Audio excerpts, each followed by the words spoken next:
అప్పట్లో జనవరి 2005 జనవరి 24 నాడు పరిటాల రవి గారు హత్య గావించారు. ఇప్పుడు కాంగ్రెస్ గవర్నమెంట్ ఉంది కాబట్టి జరిగిందని ప్రతిపక్షాలు ఆరోపించడంతో సిబిఐ కేసు ఇచ్చారు. పరిటాల రవీంద్ర మామగారు కొండన్న గారని ఆయన కంప్లైంట్ ఆ కేసులో.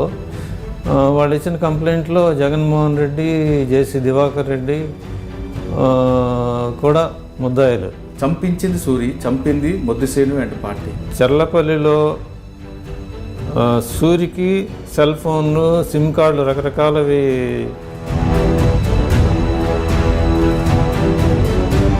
ఈయన జేసీ దివాకర్ రెడ్డి మీద అనుమానం ఏమిటంటే ఇది జరిగే ముందు రోజు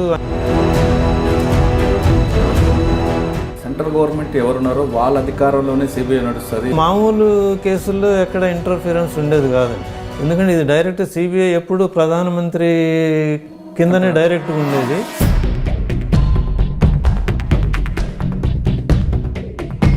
పొలిటికల్ పర్సనాలిటీస్ ఇన్వాల్వ్ అయిన వాటిల్లోనే ఇటువంటి అపప్రాధం ఉంది సిబిఐకి. పరిటాల కుటుంబ సభ్యులు చెప్తున్నట్లుగా జగన్ మీద కానీ జేసీ దివాకర్ రెడ్డి మీద కానీ ఆరోపణలు ఎక్కడ మీకు మనకు సాక్ష్యాలు దొరకకపోవటం వలన వాళ్ళ మీద మేము ఛార్జ్ షీట్ వేయలేకపోయాము. మీరు జైల్లోకి వెళ్ళి సూరితో మాట్లాడినప్పుడు అతను ఏం చెప్పాడు? కన్ఫెక్షన్ సూర్య మాకు బెదిరిస్తుండేవాడు. అక్కడ పోతే మేము గోడకు తలకేసి కొట్టుకుంటాను, నన్ను కొట్టారని కంప్లైంట్ ఇస్తాను, అది అంటే అటువంటి సిచ్యువేషన్ అప్పుడు మరి మీరు మ్యాన్ హ్యాండ్లింగ్ చేయకుండా రాటు తెలిపోయినటువంటి మనిషి ఎన్నో కేసులు చూశాడు కదా, దాన్ని మనం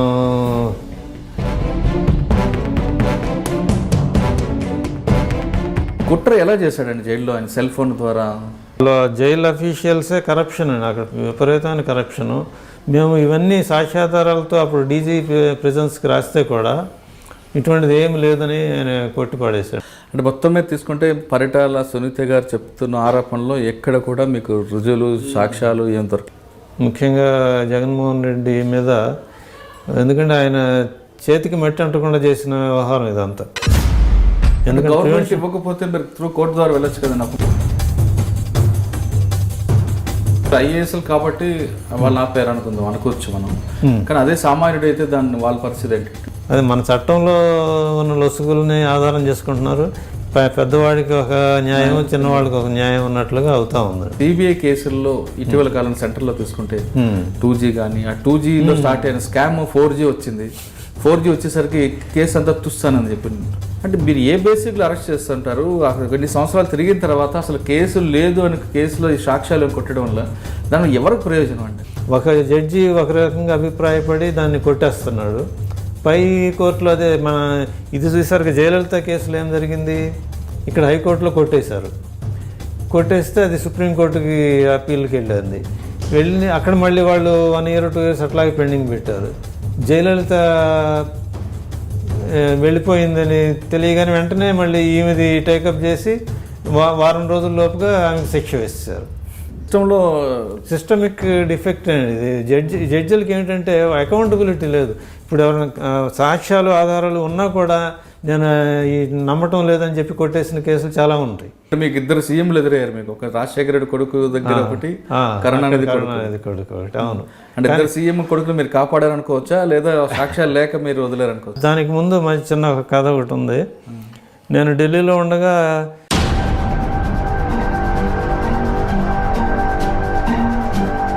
ఆ కేసులో ఎవరు ఇంతకు ముద్దాయండి? వాళ్ళ ముగ్గురే మొదటి ముద్ద 1 2 3. కొంత ఆధారం ఉంటే సిబిఐ అరెస్ట్ చేస్తుంది అంటారు. మరి జగన్మోహన్ రెడ్డికి ఎందుకు అరెస్ట్ చేయాలి? Welcome to I dream. ఇంతవరకు మీకు స్టేట్ పోలీస్ డిపార్ట్మెంట్లో ఉన్న ఆఫీసర్లను పరిచయం చేసాం. అంతేకాకుండా ఆ పోలీస్ డిపార్ట్మెంట్కి సంబంధించిన మిగతా డిపార్ట్మెంట్లో సీనియర్ ఆఫీసర్లు పరిచయం చేసాం. కానీ ఇప్పుడు సిబిఐ ఆఫీసర్ పరిచయం చేస్తున్నాం.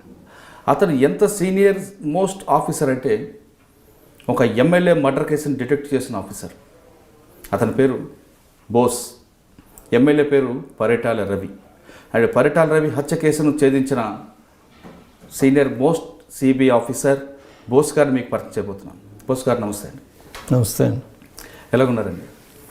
బాగున్నారు. ఓకే, మీది ఫస్ట్ సిబిఐ అనగానే మీ అందరూ కూడా చాలామంది ఆ కేసు గురించి పరిటాల రవి కేసు వస్తుందండి.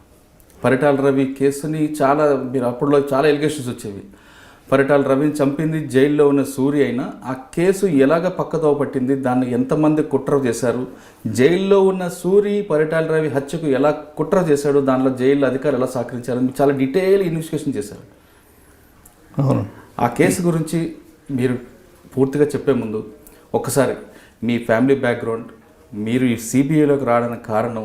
నేను కృష్ణా జిల్లా అంగలూరు గ్రామంలో 1949 సంవత్సరంలో జన్మించానండి. మా నాన్నగారు అక్కడ వ్యవసాయదారుడిగా ఉండేవారు. ఆ కాలంలోనే మెట్రికులేషన్ చేశారు. ఆయన ఆ ఊరికి ఆ రోజుల్లో వైస్ ప్రెసిడెంట్ అనేవాళ్ళు, ఉప సర్పంచ్ని వైస్ ప్రెసిడెంట్ అనేవాళ్ళు. 32 ఏళ్ళ వయసుకే ఆయన వైస్ ప్రెసిడెంట్గా అక్కడ చేసేవారు. అదైన కొద్ది రోజులకే ఆయన అక్కడ కొంచెం రాజకీయంగా ఖర్చు అది ఎక్కువ పెట్టేవారు. ఈ స్వాతంత్ర పోరాటాన్ని వాటిల్లో కూడా పాల్గొని బళ్ళారి జైలుకి కూడా వెళ్ళటం జరిగింది, వెల్లూరు జైలుకి. ఇక ఆ తర్వాత దాంతో ఆస్తులు ఉన్న పొలం అంతా కూడా ఖర్చు అయిపోవడంతో అక్కడి నుంచి నాగార్జున సాగర్కి షిఫ్ట్ అయ్యాము నాకు 5 ఏళ్ల వయసులో.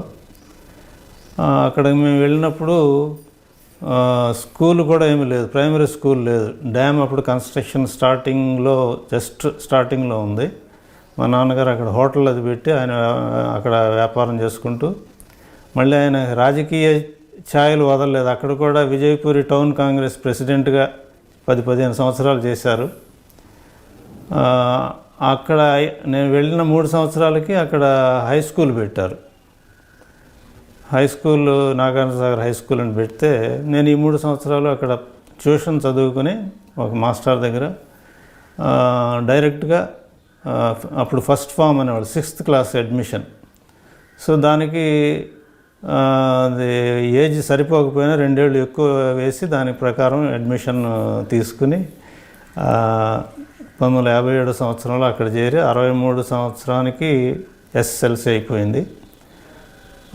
అక్కడ ప్రాథమిక విద్యాభ్యాసం అంతా అక్కడ నాగార్జున సాగరే, నల్గొండ జిల్లాలో. మీరు ఉన్నప్పటికప్పటికి సాగర్ డ్యామ్ స్టార్ట్ అయిందా? డ్యామ్ కన్స్ట్రక్షన్ అంతా మా కళ్ళ ముందే జరిగింది. అంతా మొదటి రాయి నుంచి దాదాపుగా మేము అక్కడికి వెళ్ళిన తర్వాత జరిగింది. ఆ తర్వాత కాలేజీ చదువుకి విజయవాడ ఆంధ్ర లయోలా కాలేజీలో అక్కడికి వెళ్ళాను. ఇక ముందు నుంచి నేను నా అంతటి నేను క్రమశిక్షణ అది ఉండి చదువు మీద ధ్యాస పెట్టే ఉండేవాడిని. ఎప్పుడు మా ఇంట్లో మా నాన్నగారు మెట్రికులేషన్ చదివినా ఆయన పెద్ద నా గురించి చదువు గురించి దాని గురించి పట్టించుకునేవారు కాదు. అక్కడ లయోలా కాలేజీకి వెళ్ళిన తర్వాత అక్కడ డిసిప్లైను, అక్కడ హాస్టల్లో మార్నింగ్ 5కి లేవటము, 5:30 లోపు అంతా రెడీ అయిపోవటము, స్టడీ అవర్ అని, సైలెన్స్ అవర్ అని, ఒక పర్టికులర్ పంక్చువాలిటీ క్రమశిక్షణకి మారుపేరుగా ఉండేది ఆ రోజుల్లో.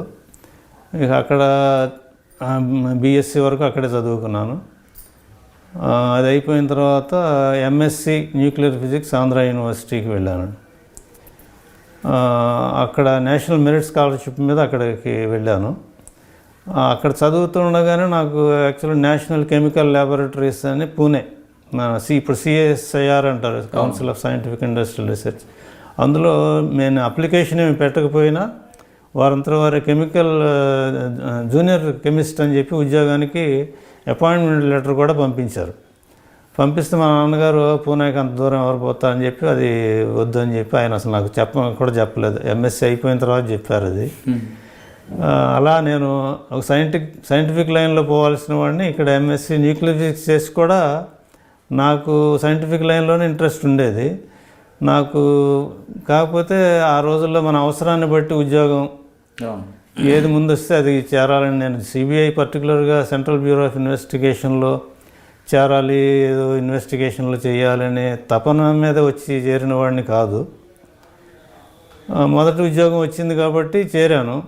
చేరి ఫస్ట్ మాకు ట్రైనింగ్ ఇప్పుడు ఇక్కడ హైదరాబాద్లో ఉన్న నేషనల్ పోలీస్ అకాడమీయే అప్పుడు మౌంట్ ఆబూ రాజస్థాన్లో ఉండేది. ఆ సంవత్సరం 1976 వరకు అక్కడే ఉండేది. ఆ తర్వాత బ్రహ్మానంద రెడ్డి గారు హోమ్ మినిస్టర్ అయిన తర్వాత అక్కడి నుంచి ఇక్కడ షిఫ్ట్ చేశారు, హైదరాబాద్ షిఫ్ట్ చేయడం జరిగింది. NPA same NPA. అప్పుడు అక్కడ మౌంట్ ఆబూలో ఉండేది. 1972లో నేను చేరాను. అక్కడ ట్రైనింగ్ అది అయిపోయిన తర్వాత మళ్ళీ నాకు ఫస్ట్ పోస్టింగ్ ఇక్కడ హైదరాబాద్కి వచ్చింది. అక్కడ ట్రైనింగ్లో అవుతుండగా నాకు బాబా అటామిక్ రీసెర్చ్ సెంటర్కి ఇంటర్వ్యూ లెటర్ వచ్చింది, సైంటిఫిక్ ఆఫీసర్ పోస్ట్కి. అంటే మీరు చదువుకున్న దానికి ఉద్యోగం? అది ఎంఎస్సీ న్యూక్లియర్ ఫిజిక్స్, దానికి కనెక్టెడ్. అది యాక్చువల్గా అది నా ఇంట్రెస్ట్ లైన్ కూడా అదే. కానీ అక్కడ వచ్చినప్పుడు వాళ్ళు ఏమన్నారంటే 10,000 రూపాయల బాండ్ ఉంది అప్పుడు. ఆ రోజుల్లో 10,000 అంటే ఇప్పుడు 10 లక్షలు ఇంకా ఎక్కువ చెప్పలేను నేను, కరెక్ట్గా విలువ కట్టలేము. సో అది కట్టి బయటపడటం వీలు కాదు కాబట్టి ఇక కంటిన్యూ చేసేసాను. నేను దాని గురించి మర్చిపోయాను. పోలీస్ డిపార్ట్మెంట్ ఇక పోలీస్కి వచ్చేసాను. ఇందులో ఇక్కడ హైదరాబాద్లో 72 నవంబర్లో వచ్చి రిపోర్ట్ చేశాను. Practical training Balanagar police station, ఆ తర్వాత అక్కడ బాలానగర్ సర్కిల్ ఆఫీసు, అక్కడ 3 నెలల ట్రైనింగ్ అయిపోయిన తర్వాత మళ్ళీ రెగ్యులర్గా సిబిఐ బ్రాంచ్ ఇక్కడ 2 సంవత్సరాలు సబ్ ఇన్స్పెక్టర్గా వర్క్ చేశాను. ఆ టైంలో చెప్పుకోదగిన కేసు అంటే ఇక్కడ డిఫెన్స్ ల్యాబొరేటరీస్ ఉన్నాయి, డిఎంఆర్ఎల్, డిఎల్ఆర్ఎల్, డిఆర్డిఎల్. ఆ 3 ల్యాబొరేటరీస్లోనూ ఎక్కువగా ఫాల్స్ మెడికల్ రీయింబర్స్మెంట్ క్లెయిమ్స్ అనేవి ఒక ర్యాకెట్ లాగా ప్రతి నెల రెగ్యులర్ ఎంప్లాయీస్ క్లెయిమ్ చేస్తూ ఉండేవారు, తప్పుడు బిల్లులు పెట్టి.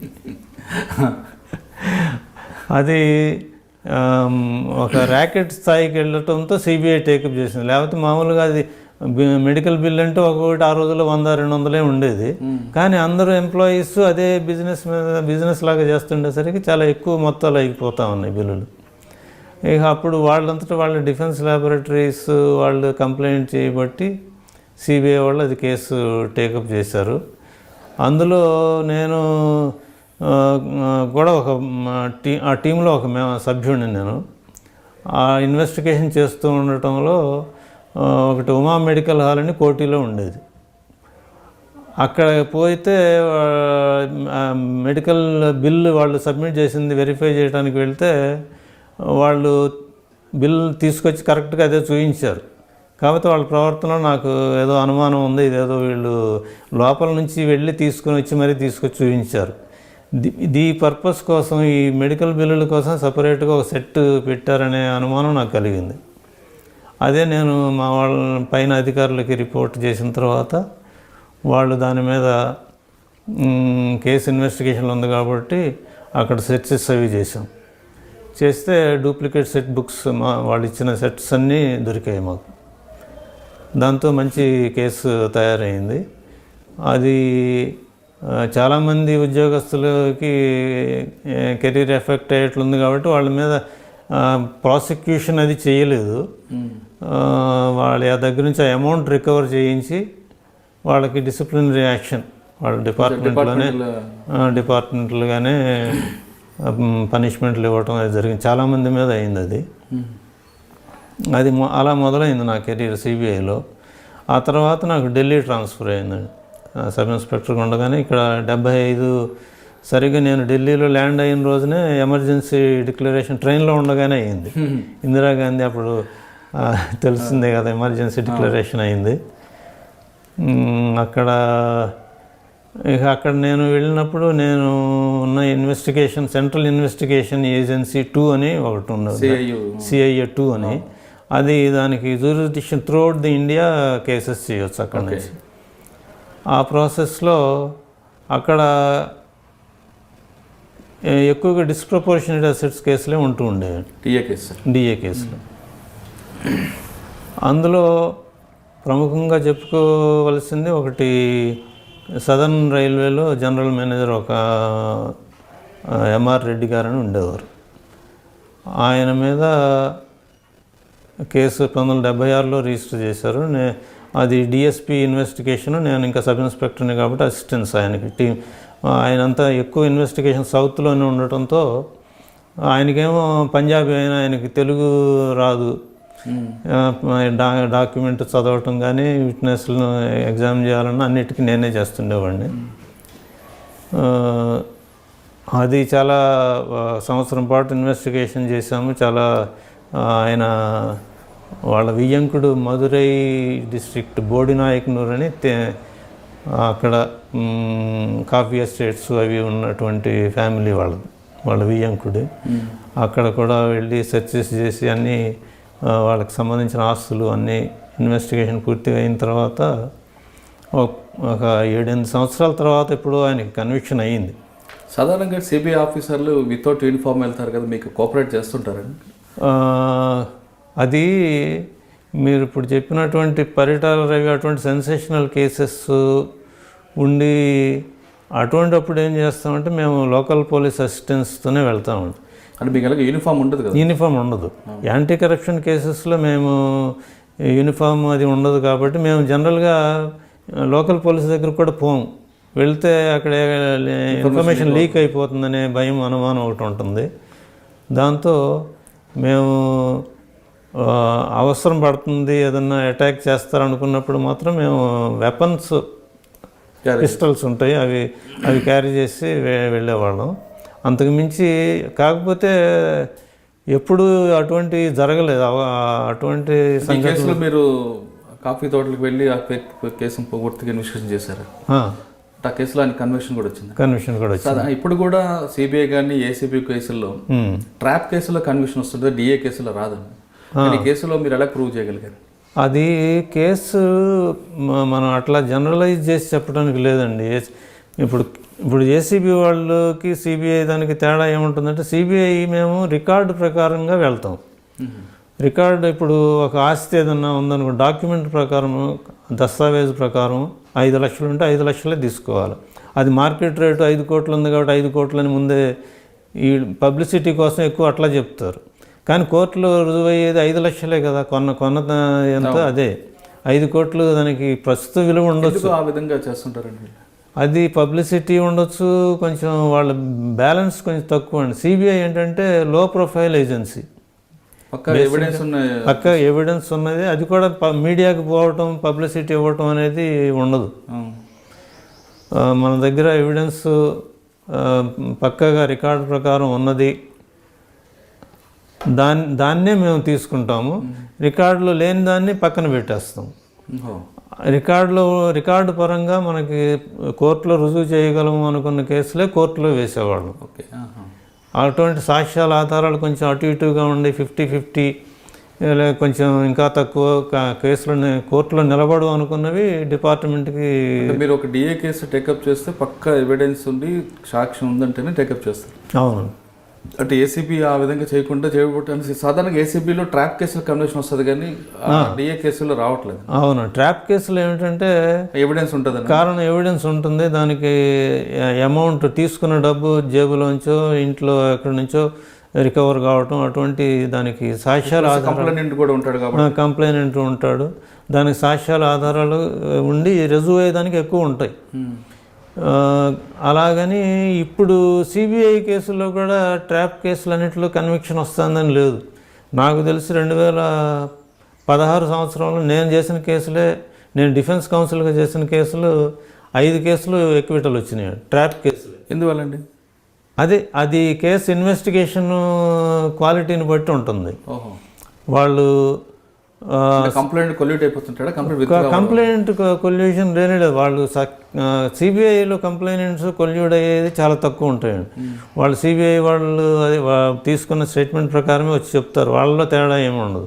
కాకపోతే మిగిలినవి ఇన్వెస్టిగేషన్ సరిగా లేక దానికి సరైన మోటివ్ అంటే ఆ లంచం అడగటానికి సరైన కారణం ఉండదు. దానికి రుజువు చేసేటువంటి సాక్ష్యాలు సరైన వీళ్ళు కలెక్ట్ చేయరు.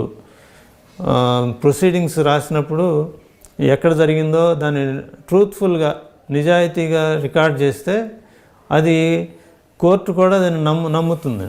వీళ్ళు ఏం చేస్తారంటే రుజువు చేయాలి కోర్టులో ఏదో విధంగా అని కొంచెం మసిపూసి మారేడుకాయ చేసినట్లు అది చేసేసరికి అందులో అటువంటి మేము గ్రహించి క్రాస్ ఎగ్జామినేషన్లో అటువంటి లోపాలు ఎత్తి చూపేదానికి అవకాశం ఉంటుంది. అంటే ఆ విధంగా కొన్ని కేసులు మీరు చేసిన ట్రాప్ కేసులు కూడా అవునండి. ఓకే. దాని తర్వాత డిఎస్పీ ఢిల్లీ నుంచి వచ్చారు? ఢిల్లీ నుంచి మళ్ళీ ఇక్కడ సిబిఐ ఇన్స్పెక్టర్గా హైదరాబాద్ వచ్చాను. అది దానికి ముందు మంచి చిన్న ఒక కథ ఒకటి ఉంది. నేను ఢిల్లీలో ఉండగా అది ఆల్ ఓవర్ ఇండియా చెప్పాను కదా జూరిస్డిక్షన్, టూర్లు ఎక్కువ ఉండేవి. ఒకసారి మదురై, ఒకసారి బెంగళూరు, ఒకసారి హైదరాబాదు. వస్తే నెలకి 10-15 రోజులు ఇట్లా టూర్లో ఉండేవాళ్ళం. దాంతో నీళ్లు మన వాటర్ బోర్న్ డిసీజెస్కి అవకాశం ఎక్కువ ఉంటుంది కదా. ఆ ప్రాసెస్లో నేను బెంగళూరులో ఉండగా ఒకసారి 1977 మొదట్లో జాండీస్ వచ్చింది నాకు. అక్కడ మా కొలీగ్ జాకబ్ అని బెంగళూరు బ్రాంచ్లో చేసేవాడు అప్పుడు. ఆయన నేను మధ్యలో నడుస్తూ ఉంటే సడన్గా నాకు వామిటింగ్స్ అవి మొదలైనవి. అది కడుపులో నొప్పి అని రావడంతో ఆయన వెంటనే ఏం చేశాడంటే దగ్గర డాక్టర్ దగ్గరికి పోదామని తీసుకెళ్తే ఆయన చూసి వెంటనే ఇది జాండీస్, హాస్పిటల్లో అడ్మిట్ అయితే మంచిది, బెడ్ రెస్ట్ అవసరం అని చెప్పి అన్నాడు.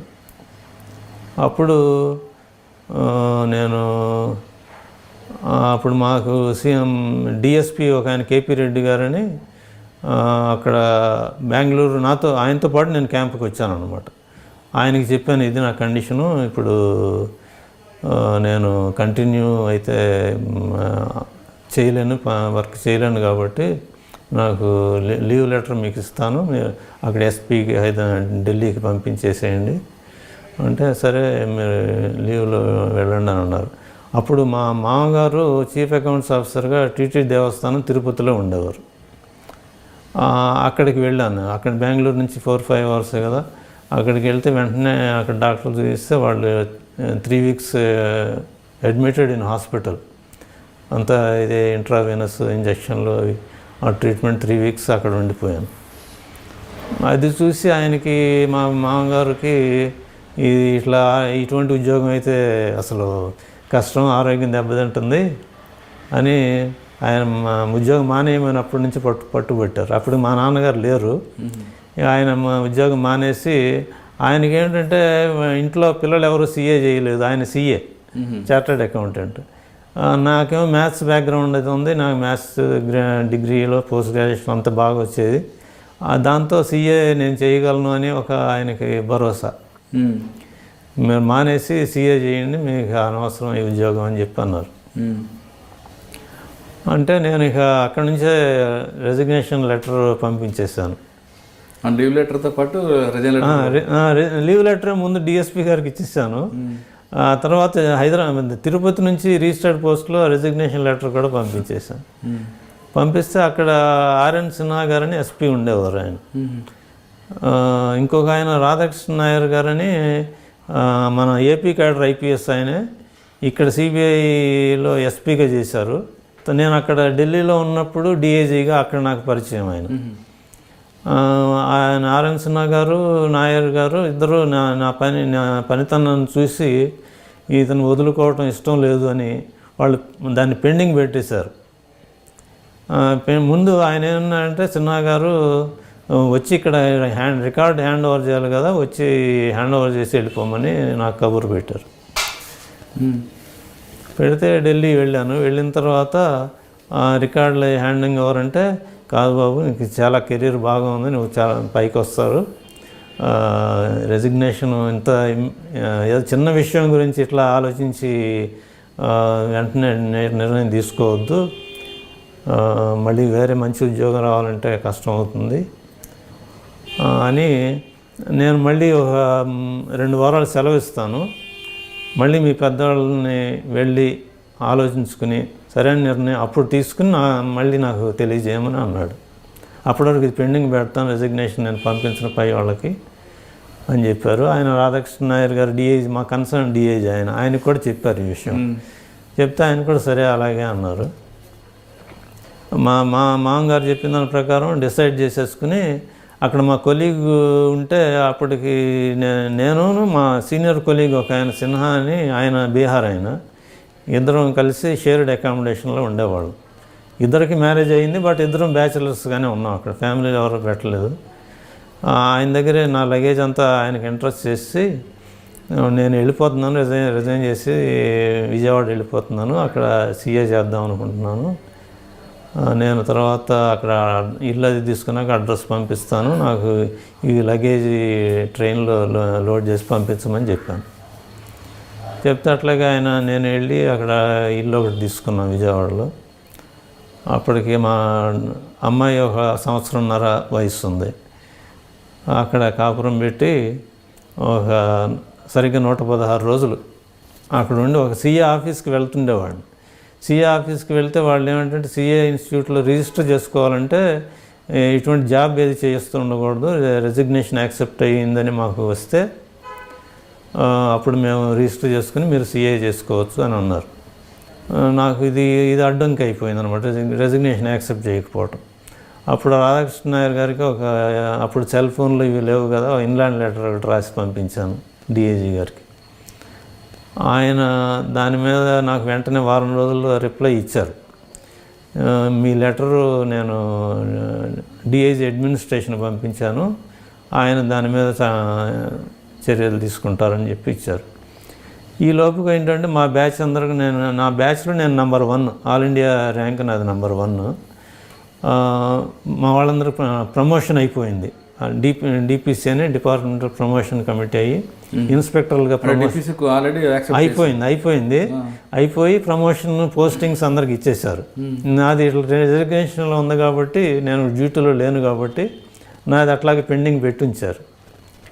సో దాన్ని డిఐజీ అడ్మినిస్ట్రేషన్కి ఆయన రాధాకృష్ణ నాయర్ గారు పంపించినప్పుడు దాన్ని ఆయనకు పంపగానే నాకు 10 రోజుల్లో విజయవాడకి నాకు ఇంకో లెటర్ వచ్చింది, అఫీషియల్ లెటర్. మిమ్మల్ని ప్రమోట్ చేసి ఇన్స్పెక్టర్గా హైదరాబాద్ కానీ బెంగళూరు కానీ విశాఖపట్నం కానీ ఎక్కడ కావాలంటే అక్కడ మీకు పోస్టింగ్ ఇస్తాము అని ఆఫర్ వచ్చింది. అయితే అప్పుడు నాకు అప్పటికి 2500 సేవింగ్స్ ఉన్నది. సిబిఐ సర్వీస్లో చేసింది, బ్యాంకులో ఉన్న సేవింగ్స్ అక్కడ ఉన్న 4 నెలల్లో సుమారుగా 2000 ఖర్చు అయింది. ఇంకొక 500 మిగిలింది. ఆ తర్వాత మాకు అప్పుడు ఈడుపుగల్లని విజయవాడ దగ్గరే మేము చదువుకునేటప్పుడే సిటీ బస్సు ఉండేది. అక్కడ ఒక 3 ఎకరాల పొలం మా భార్యకి ఇచ్చిన పొలం ఉంది, దాని మీద పంట వస్తూ ఉండేది. తర్వాత మిగిలిన దానికంటే మా మామగారి మీద ఆధారపడాల్సి వస్తుంది. సీఏ అంటే 3 ఏళ్ళు కనీసం చేయాలి, ఇది మరి కష్టమైన పనే కదా అని ఆలోచనలు పడ్డా. ఈ లోపుగా మధ్యలో ఏమైందంటే నాకు ఆంధ్రా బ్యాంక్ ఒకటి, వైశ్య బ్యాంక్ ఒకటి మేనేజ్మెంట్ ట్రైనీస్కి రిటర్న్ ఎగ్జామినేషన్, ఇంటర్వ్యూ 2 అయినాయి. వాటిల్లో కూడా నాకు ఏమీ రిప్లై రాలేదు. అందులో కూడా నేను రెఫరెన్స్లు ఇచ్చింది దొరగారి పేరును ఆంజనేయ రెడ్డి గారి పేరు, ఇద్దరు నాకు అంతకుముందు ఎస్పీలు కాబట్టి వాళ్ళ రెఫరెన్స్లు కూడా వాళ్ళ పేర్లో ఇచ్చాను. అంటే ఎక్కడ మీకు ఎస్పీ వీళ్ళిద్దరు?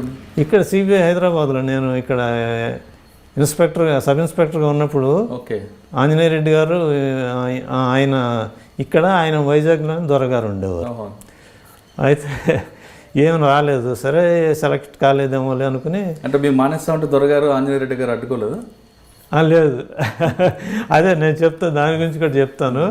అయితే ఇదే రాలేదు కదా, మరి ఈ లోపుకి ఇది ఆఫర్ వచ్చింది, అట్రాక్టివ్గానే ఉంది, సరే మనకి ఇది నాకు ఉద్యోగం రీత్యా ఎటువంటి ఇబ్బంది లేదు, కాకపోతే అనారోగ్యం అది ఆ విధంగా కావటంతో సరే ఇక వేరే లైన్కి వెళ్దామని ఆలోచించుకున్నాను. అది జరిగుంటే ఏ బ్యాంక్కి వెళ్ళేవాడినో తెలియదు, మరి వచ్చి ఉంటే. సరే నేను ఇక రాలేదు, ఈలోపు ఆఫర్ వచ్చింది కదా, సరే నేను హైదరాబాద్కి వస్తానని చెప్పి ఇక్కడ వచ్చి రిపోర్ట్ చేయడానికి వచ్చినప్పుడు ఆంజనేయ రెడ్డి గారు ఇంకా ఇక్కడే ఉన్నారు ఎస్పీగా. సో ఆయన్ని కలవడానికి వెళ్ళాను. వెళ్తే అదేంటో ఇంకా నీకు రాలేదా, నేను చాలా బాగా రాసి పంపించాను కదా వైశ్య బ్యాంక్ మేనేజ్మెంట్ ట్రైనీకి అంటే, ఏం రాలేదు సార్, నాకు ఆఫర్ రాలేదు, ఇది వచ్చి ఈలోపుగా మన సిబిఐ వాళ్ళని మళ్ళీ వెనక్కి రమ్మన్నారు అంటే, సరే జాయిన్ అయిపోయి అప్పటికప్పుడు ఆయన తీసుకున్నారు ఇన్స్పెక్టర్గా ఇక్కడ హైదరాబాద్లో. అట్లా జాయిన్ అవ్వడం అయింది. ఇక్కడ కేసులు ఉన్నాయండి అప్పుడు? ఇక్కడ కేసులు పెద్ద చెప్పుకోదగినవి ఏమి లేవు. ఇక్కడ ఎక్కువ ఏంటంటే చిన్న ఇవి హైదరాబాదు, విశాఖపట్నం ఇటువంటి చిన్న బ్రాంచ్లు అండి. వాళ్ళు ఏసీబీ కరప్షన్ కంప్లైంట్లు, ట్రాప్లు, అసెట్స్ కేసులు కూడా చాలా తక్కువ ఉండేది. ఎప్పుడో సంవత్సరానికి 1-2 కంటే ఎక్కువ ఉండేవి కాదు. అంత పెద్దగా చెప్పుకోదగినది అంటే అప్పట్లో సిబిఐ అంటే కేసు బాగా డిలే అవుతాయి అన్న ఒక ముద్ర ఉండేది. అది దానికి కారణం ఏంటంటే మెయిన్గా స్టాఫ్ తక్కువ అండి బాగా. సిబిఐ స్టాఫ్ తక్కువ, వర్క్లోడ్ ఎక్కువ. ఆ రోజుల్లో నేను ఇనిషియల్గా ఇక్కడ సిబిఐలో చేరినప్పుడు చాలా సీనియర్లు లోకల్ పోలీస్ నుంచి డెప్యుటేషన్లో వచ్చేవాళ్ళు. వాళ్ళ క్వాలిటీ అది బాగుండేది ఇన్వెస్టిగేషను. తర్వాత నేను ఇన్స్పెక్టర్ అయినప్పటికీ ఆ సీనియర్స్ అందరూ వెళ్ళిపోయారు. ఇక నెమ్మదిగా లోకల్ పోలీస్ నుంచి సిబిఐకి డెప్యుటేషన్ రావడానికి తగ్గిపోయారు. దానికి ఒక కారణం ఉంది. ఎందుకంటే నేను చేరినప్పుడు సబ్ ఇన్స్పెక్టర్గా చేరినప్పుడు సర్కిల్ ఇన్స్పెక్టర్కి, అదే ఇన్స్పెక్టర్ అంటారు సిబిఐలో, వాళ్ళకి జీతం బేసిక్ పే 300 ఉంటే 150 రూపాయలు డెప్యుటేషన్ అలవెన్స్ ఉండేది. అంటే వాళ్ళ పేలో 50% డెప్యుటేషన్ ఉండేది. ఆ తర్వాత అదేమైందంటే జీతాలు పెరుగుతున్నాయి, డెప్యుటేషన్ అలవెన్స్ ఆ 150-200 అంతలోనే ఉండిపోయింది. అది పెంచలేదు. దాంతో ఎవరు రావడానికి ఇష్టపడేవారు కాదు. దానికి ఎవరు రావడానికి ఇష్టపడేవాళ్ళు కాదు. దాంతోపాటు ఇంకొక పేరు కూడా ఉండేదండి సిబిఐకి. సెంట్రల్ గవర్నమెంట్ ఎవరున్నారో వాళ్ళ అధికారంలోనే సిబిఐ నడుస్తుంది. వాళ్ళు ఏం చెప్తారే దాన్ని వాళ్ళు చెప్పినట్లుగానే సెంట్రల్ గవర్నమెంట్ చెప్పిన రూట్లోనే సిబిఐ ఇన్వెస్టిగేషన్ చేస్తుంది. వాళ్ళ మీద అధికారం, వాళ్ళ మీద కేసులు పెట్టడం, వాళ్ళని ఆయన ఒక డైరెక్షన్లో వెళ్ళేదండి. అంటే ఒక ఇండిపెండెంట్ ఏజెన్సీ కాదు అనేది అప్పుడు బాగా ముద్ర ఉండేది. అది దానికి కారణం ఏంటంటే మామూలు కేసుల్లో ఎక్కడ ఇంటర్ఫిరెన్స్ ఉండేది కాదండి. ఎందుకంటే ఇది డైరెక్ట్ సిబిఐ ఎప్పుడు ప్రధానమంత్రి కిందనే డైరెక్ట్గా ఉండేది. మధ్యలో ఒక మినిస్టర్ ఆఫ్ స్టేట్ ఒక్కరు మాత్రం ఉంటారు. Minister of state, cabinet minister అయితే డైరెక్ట్ ప్రధానమంత్రి ఉంటారు ఈ సిబిఐకి మినిస్టర్గా. కాబట్టి ఎవరు ఆయన దగ్గరికి పోయి రికమెండ్ చేసుకుని కేసు క్లోజ్ చేసుకున్నాయో లేకపోతే పక్కన పెట్టడం అటువంటివి ఉండేది కాదు. పొలిటికల్ కేసులు ఇప్పుడు బోఫోర్స్ అటువంటివి ఉన్నాయి చూసారా, పొలిటికల్ పర్సనాలిటీస్ ఇన్వాల్వ్ అయిన వాటిల్లోనే ఇటువంటి అపప్రాధం ఉంది సిబిఐకి. మిగిలిన విషయాల్లో అసలు ఇంటర్ఫిరెన్స్ అవకాశంలో కాకపోయినా పొలిటికల్గా తమకు ఎవరైతే ఆపోజిషన్ పార్టీలు ఉన్నారో వాళ్ళు భయపెట్టడానికి సిబిఐ అది ఈ మధ్యకాలంలో అది ఎక్కువ కనపడతా ఉంది. అది నిజం కూడా అనిపిస్తూ ఉంది. ఎందుకంటే చాలా పొలిటికల్ సెన్సిటివ్ కేసెస్లో ఇది జరుగుతూనే ఉంది. ఎన్ఫోర్స్మెంట్ డైరెక్టరేట్ని, సిబిఐని ఈ విధంగా ఉపయోగిస్తున్నారు అనేది. అంటే అప్పుడులో మీరున్నప్పుడు ఈ విధంగా ఏమైనా జరిగింది? ఆ విధంగా అదే నేను చెప్తున్నా. అది మామూలు కేసుల్లో ఎప్పుడు రాజకీయ నాయకులు జోక్యం కావాలంటే డైరెక్ట్ ప్రధానమంత్రితో చెప్పితేనే అవుతుంది. మీరు చేస్తున్న టైంలో ఒక పిఎం ఇన్వాల్వ్మెంట్ అయ్యి కేసులు ఏమైనా జరిగాయి? అటువంటి ఏమీ జరగలేదు. 1-2 కేసులు, నాకు కేసు కూడా గుర్తులేదు, కానీ ఎంపీలు ఎవరో ఒకళ్ళు ఏదో ఫోన్ చేశారు ఏదో కేసులో, మేము పట్టించుకోలేదు అది. ఆ తర్వాత మీరు డిఎస్పీగా ప్రమోషన్ తీసుకున్నారు? డిఎస్పీగా నాకు ప్రమోషన్ వచ్చి విశాఖపట్నం వెళ్ళాను. అక్కడ 90 to 99 9 ఇయర్స్. అప్పుడు కేపీ ప్రభాకర్ రావు గారని నేను వెళ్ళినప్పుడు ఆయనే ఉండేవారు. 4 ఏళ్ల తర్వాత ఆయన ట్రాన్స్ఫర్ అయ్యి బెంగాల్కి వెళ్ళిపోయారు. వెస్ట్ బెంగాల్ క్యాడర్ ఆయన. అక్కడికి వెళ్ళిన తర్వాత మళ్ళీ 99కి ఏమో డిఐజీగా ఇక్కడ హైదరాబాద్కి వచ్చారు, సిబిఐ హైదరాబాద్. అంటే మీరు అక్కడ డిఎస్పీగా విశాఖపట్నంలో పనిచేస్తున్నప్పుడు ఏ టైప్ కేసులు చూసేవారండి? మంచి కేసు అక్కడ అంతే, అన్నీ యాంటీ కరప్షన్ కేసెస్ అండి. ఇక్కడ వైజాగ్ కానీ హైదరాబాద్ కానీ యాంటీ కరప్షన్ కేసెసే. అదే మెట్రోపాలిటన్ సిటీస్ అయితే చెన్నై, బాంబే, ఢిల్లీ, కలకటాలో అక్కడ వేరు రకాల బ్రాంచ్లు ఉంటాయి. ఎకనామిక్ అఫెన్సెస్ వింగ్ ఒకటి, స్పెషల్ క్రైమ్స్ బ్రాంచ్ అని, అటువంటివి వేరే ఉంటాయి. కానీ ఇక్కడ 92 నుండి వైజాగ్లో చేసిన 90 to 99, అక్కడ 99 లోపుగా ఒకటి ఇంపార్టెంట్ కేసు ఏదంటే ఒకటి పోర్ట్ ట్రస్ట్ ల్యాండ్ స్కామ్, భూ ఆక్రమణ కేసు, అదే ల్యాండ్ ఎక్విజిషన్ కేసు. అది హైకోర్టు రిఫర్ చేసింది మాకు 97లో. అప్పుడు అందులో పోర్ట్ ట్రస్ట్ చైర్మన్ గోపాలరావు గారు ఐఏఎస్, అప్పుడు డిస్ట్రిక్ట్ కలెక్టర్ ఎంజి గోపాల్ అని ఆయన ఐఏఎస్, ఇంకొక ఆయన విజయ్ కుమార్ అని జాయింట్ కలెక్టర్, 3 ఐఏఎస్ వాళ్ళు అందులో ముద్దాయిలు. ఆ కేసు ఇన్వెస్టిగేట్ చేయడం జరిగింది. అంటే ఆ కేసులో ఎవరు ఇంతకు ముద్దాయండి? వాళ్ళ ముగ్గురే మొదటి ముద్ద 1 to 3, A1, A2, A3. మిగిలిన వాళ్ళు ప్రైవేట్ వాళ్ళు. కోగంటి కృష్ణప్రసాద్ అని ఒక ఆయన ఉండేవాడు, ఆయన మెయిన్ బెనిఫిషియరీ అందులో. అది భూమిలో ముగ్గురు వాళ్ళని అరెస్ట్ చేశారండి? అరెస్ట్ చేయలేదండి. అరెస్ట్ సిబిఐ కేసులో అరెస్ట్ మామూలుగా చేయరు.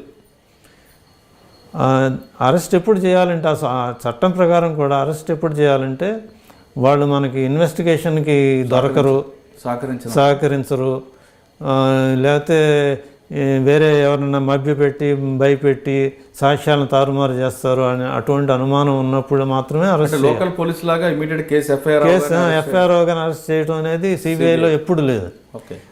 లాస్ట్ రిసార్ట్ ఇన్వెస్టిగేషన్ అయిన తర్వాత కూడా ఛార్జ్ షీట్ కూడా అరెస్ట్ చేయకుండానే వేసి 100% అవే ఉంటాయి. అంటే అప్పుడు ఆ కోర్టు బొమ్మ కేసులో అదే విధంగా చేశారు. అదే విధంగా చేసాము. ఆ కేసు నిలబడిందండి?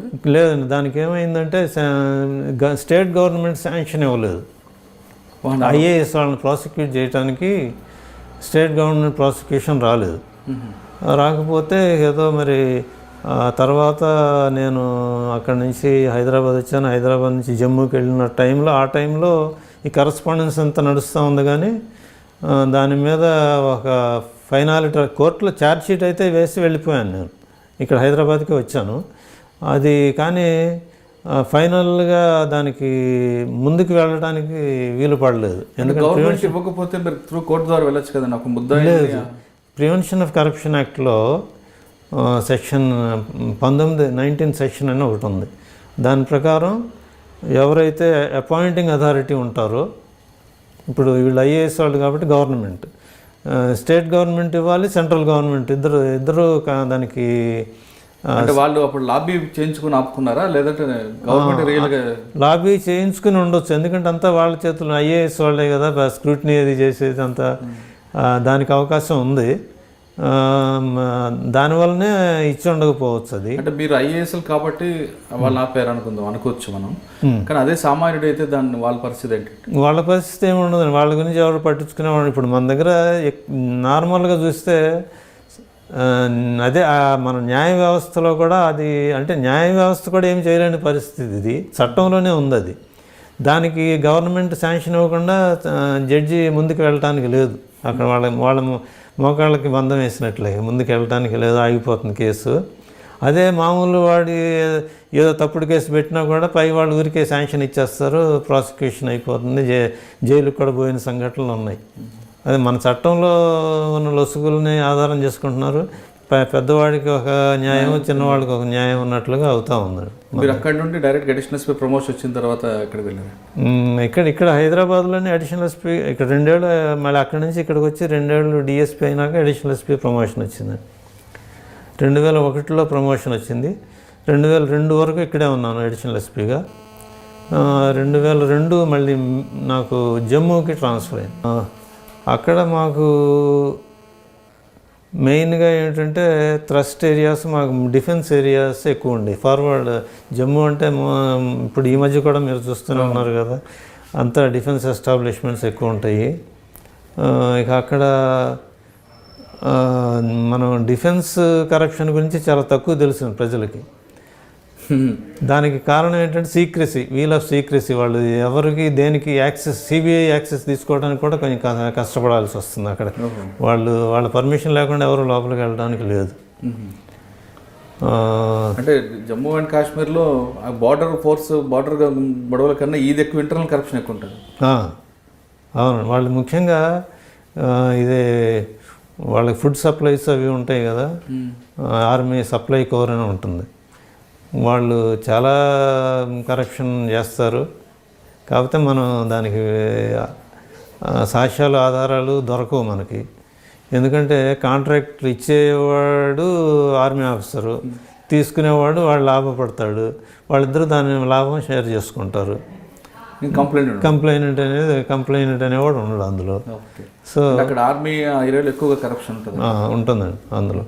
కానీ దాన్ని కంట్రోల్ చేయడానికి అప్పుడు కంట్రోల్ మనకి ఏది కంప్లైంట్ రాదు. కంప్లైంట్ వచ్చినా మనం యాక్సెస్ చేయటం కూడా కష్టం. అంటే సుమోటో కేసుగా తీసుకొని చేసే అవకాశం. సుమోటో చేసి తీయటం మనకి ఆధారాలు ఉండాలి కదా.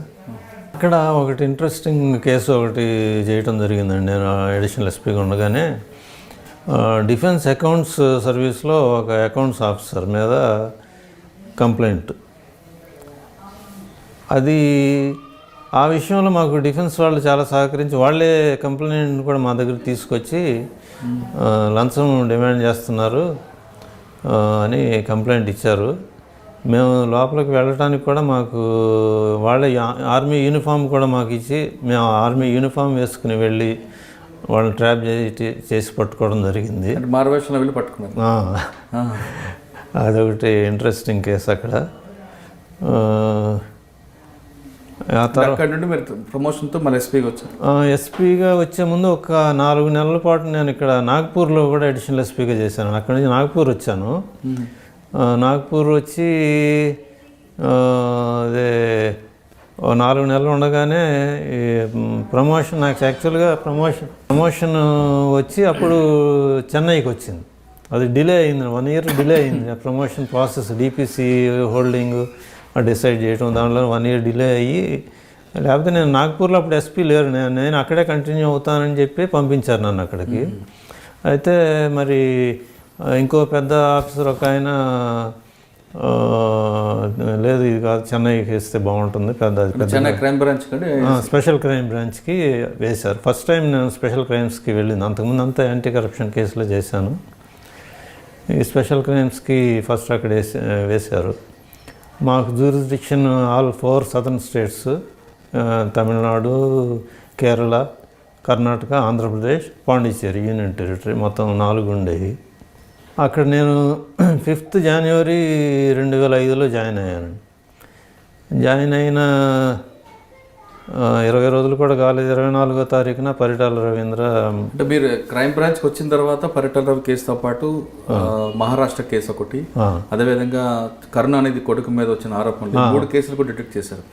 ఈ 3 కేసుల మీద మీరు కేసుల గురించి ఒకసారి చెప్పే ముందు, మీరు పనిచేస్తున్న ఇన్స్పెక్టర్ ఎస్ఐ దగ్గర నుండి అడిషనల్ ఎస్పీ వరకు హైదరాబాద్లో 3 IPS, 3 CBI ఎస్పీ దగ్గర పనిచేశారు. అంటే పనిచేసిన ఆఫీసర్లు ఎవరు మంచి ఆఫీసర్ అండి? కేపీ ప్రభాకర్ గారా, రెడ్డి గారా, దొరగారా? అంటే ఎవరు మంచి అని చెప్పవచ్చు, కానీ ఒక్కొక్క వర్క్ స్టైల్ డిఫరెంట్గా ఉంటుంది. అదే ఫస్ట్ నేను ఆంజనేయ రెడ్డి గారి దగ్గర సబ్ ఇన్స్పెక్టర్గానే చేశాను, ఇన్స్పెక్టర్గా కూడా చేశాను. ఆయన చాలా ఫోర్స్ఫుల్ లీడర్షిప్ క్వాలిటీలో చాలా అగ్రెసివ్గా ఉంటారు. ఆయన ముందు వెల్ఫేర్ కింద ఎంప్లాయీస్ అందరినీ బాగా మంచి వాళ్ళకి కావాల్సిన అవసరాలన్నీ తీర్చి వాళ్ళని బాగా చూసుకుంటే వాళ్ళ వర్క్ బాగా చేస్తారు, అవుట్పుట్ బాగుంటుంది అనేటువంటి మనస్తత్వం ఉన్నటువంటి లీడర్షిప్ క్వాలిటీలో టాప్ ఆయనే మాకు. ఆయన ఇక్కడ ఉండగానే CBIకి కోఆపరేటివ్ సొసైటీ, హౌసింగ్ సొసైటీ అని ఫామ్ చేసి అప్పుడు మాకు ఎంతో ప్రయత్నం చేసి చివరికి వనస్థలిపురంలో ప్లాట్లు ఇచ్చే టైంకి దొరగారు మాకు హైదరాబాద్ ఎస్పీగా వచ్చారు.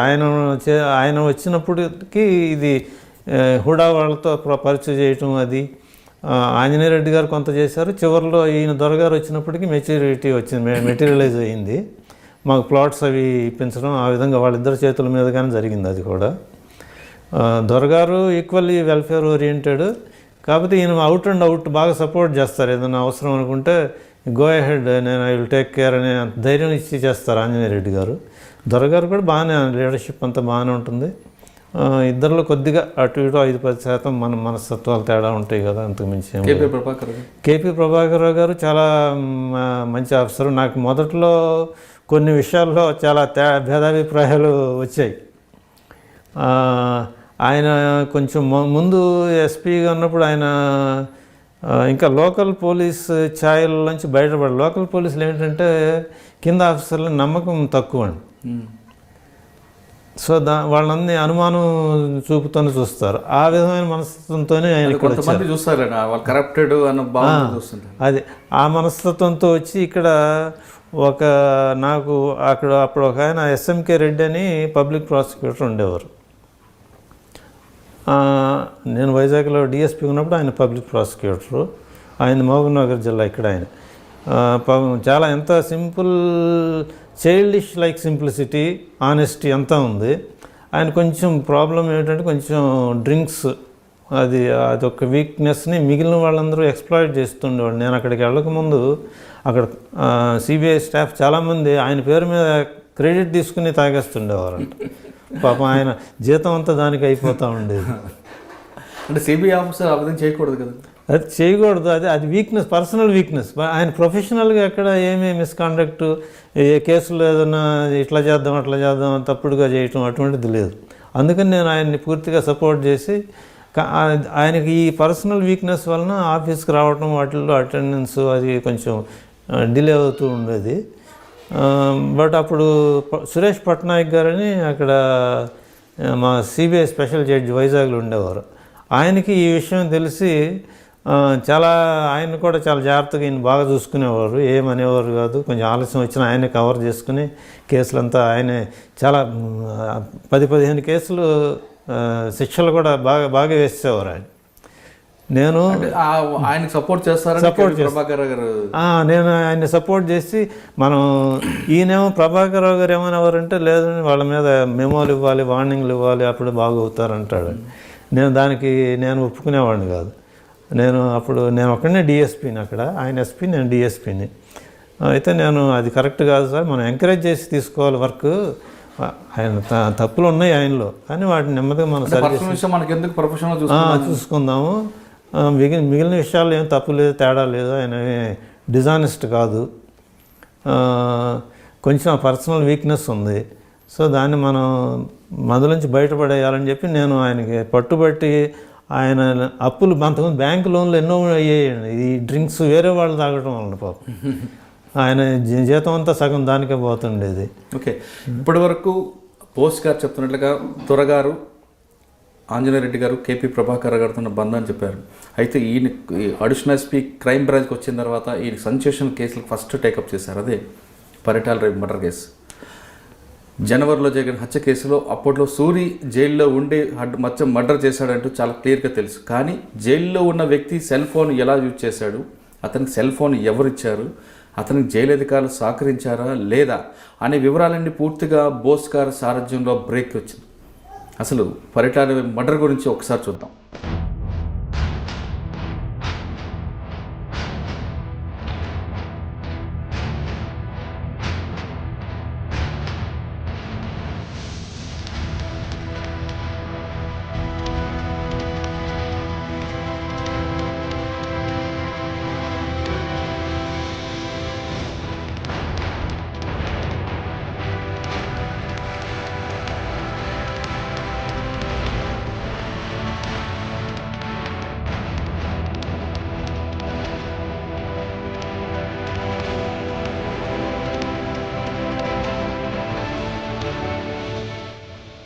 ఇప్పటివరకు పరిటాల రవి మర్డర్ గురించి చూసాం. అసలు పరిటాల రవి మర్డర్ ఎవరు స్కెచ్ వేశారు, ఆ స్కెచ్ వెనుక కుట్ర ఎవరిది అనే విషయాన్ని బోస్ గారికి తెలుసుకుంది. బోస్ గారు చెప్పండి, మీరు క్రైమ్ బ్రాంచ్కి వచ్చిన తర్వాత అప్పట్లో 2005 జనవరి 24 నాడు పరిటాల రవి గారు హత్య గమనించారు. హత్య జరిగింది అనంతపురంలో, చంపింది మొద్దుసీను అండ్ బ్యాచ్ అనేది చాలా స్పష్టంగా తెలుసు. అవి ఇదివరకు కూడా చూసాం. తర్వాత అప్పట్లో నేను పనిచేస్తున్న ఒక సంస్థకి మొద్దుసీను ఎక్స్క్లూజివ్గా ఇంటర్వ్యూ కూడా ఇచ్చాడు. అదంతా జగమెరిగిన సత్యం. చంపింది ఎవరు అనేది అందరికీ తెలుసు, సూరి. వీళ్ళిద్దరి మధ్యన పగ ప్రతీకారంతో సూరి చేశాడు. చంపించింది సూరి, చంపింది మొద్దుసేను అండ్ పార్టీ. కానీ సూరి ఎలా కుట్ర పన్నాడు అనేది అప్పట్లో కొంత సంచేషన్లు వచ్చాయి. దీని వెనక వేరే వ్యక్తులు ఉన్నారంటూ అప్పుడు కాంగ్రెస్ గవర్నమెంట్ ఉంది కాబట్టి జరిగిందని ప్రతిపక్షాలు ఆరోపించడంతో సిబిఐ కేసు ఇచ్చింది. ఆ కేసు మీ దగ్గర వచ్చిన తర్వాత మీరు ఎలా ఇన్వెస్టిగేషన్ చేశారన్నది కొంచెం డీటెయిల్గా చెప్పండి. పరిటాల రవి కేసు నేను చెన్నైలో రిపోర్ట్ చేసిన 3 వారాల లోపుగా జరిగింది. అది జరిగిన తర్వాత ఒక 10-15 రోజుల్లోపుగానే మాకు స్టేట్ గవర్నమెంట్ నుంచి సిబిఐకి రెఫరెన్స్ వచ్చేసింది. అంటే రాజకీయ ఆరోపణలు ఉన్నాయి కాబట్టి అప్పుడు జగన్మోహన్ రెడ్డి, అప్పుడు ఆంధ్రప్రదేశ్ ముఖ్యమంత్రి కొడుకు మీద కూడా ఎలిగేషన్స్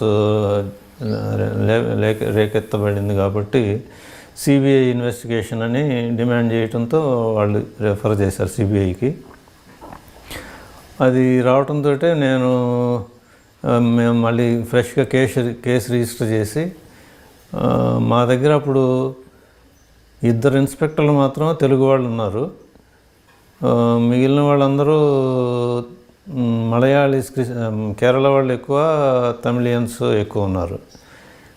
ఎందుకంటే మా కేసులు ఎక్కువగా వచ్చేది కేరళ హైకోర్టు నుంచే వచ్చేవి. ప్రతి సంవత్సరం 10-12 కేసులు కేరళ నుంచే వచ్చేవి. దానికోసం ఆ బ్రాంచ్ కాన్స్టిట్యూషన్ ఆ విధంగా ఉండేది. ఇన్స్పెక్టర్లు ఎక్కువ మంది కేరళ వాళ్ళే ఉండేవారు, మలయాళం తెలిసిన వాళ్ళు. సో 2 ఇన్స్పెక్టర్లు తెలుగు వాళ్ళు ఉండటం అదృష్టం ఆ టైంలో మాకు. ఇక కానిస్టేబుల్స్ కొంతమంది మా తెలుగు సగం సగం సగం తెలుగు తమిళం ఉన్నవాళ్ళు ఉన్నారు. ఇక ఆ టీంని అందరినీ తీసుకుని 2 డిఎస్పీలు, 5-6 ఇన్స్పెక్టర్లు అందరినీ దాదాపు బ్రాంచ్లో సగం మందిని ఇక్కడికి పెట్టేసి నేను కూడా అక్కడ 2 నెలల పైన క్యాంపులో అనంతపురంలో ఉండి చేసామండి ఇన్వెస్టిగేషన్. అక్కడికి వెళ్ళగానే ముందు టీడీపీ ఆఫీసులో జరిగింది ఈ హత్య. అక్కడికి ఢిల్లీ నుంచి మేము వెంటనే ఫోరెన్సిక్ సైన్స్ ల్యాబొరేటరీ నిపుణులను పిలిపించి అక్కడ మళ్ళీ పూర్తిగా జల్లెడ పడితే మాకు అక్కడ బుల్లెట్లు అప్పుడు కూడా దొరికినాయి టీడీపీ ఆఫీస్లో. అప్పుడు కూడా మట్టిలో రాళ్ళ కింద వాటి కింద దొరికినాయి. అవి తీసి దానికి సైంటిఫిక్ ఎవాల్యుయేషన్కి పంపించాము. కానీ అప్పటికే కేసులు ఎవరికి చంపారనేది కుట్ర అనేది మీకు అప్పటికి అదే మాకు కంప్లైంట్లో ఉన్నది ఏమంటే పరిటాల రవీంద్ర మామగారు కొండన్న గారని ఆయన కంప్లైంట్ ఆ కేసులో. వాళ్ళు ఇచ్చిన కంప్లైంట్లో జగన్మోహన్ రెడ్డి, జేసీ దివాకర్ రెడ్డి కూడా ముద్దాయిలు. సో మేము వాళ్ళ మీద కూడా కేసు రిజిస్టర్ చేసి మిగిలిన వాళ్ళు అప్పటికి రేఖమయ్య అనే అతను సరెండర్ అయ్యాడు. నారాయణ రెడ్డి కూడా సరెండర్ అయినట్లే గుర్తు పోలీస్ దగ్గర. ఒక మొద్దు సీను కూడా ఆ టీంలో ఉన్నాడు, కానీ అతను అప్పుడు ఇంకా సరెండర్ కాలేదు. అప్పుడు ఆ తర్వాత ఇక్కడ చందానగర్లో అది బాంబు తయారు చేస్తూ బ్లాస్ట్ అయ్యి అప్పుడు దొరికాడు. సో వీళ్ళందరినీ తీసుకున్న తర్వాత మేము పోలీస్ కస్టడీకి తీసుకుని ఇంట్రాగేషన్ అది చేస్తే దానికి మూలకారకుడు మాత్రం మద్దుల చెరువు సూర్యనారాయణ రెడ్డి అప్పటికి ఇక్కడ చర్లపల్లి జైల్లో ఉన్నారు. ఆయన వేరే కార్ బాంబ్ కేసుల్లో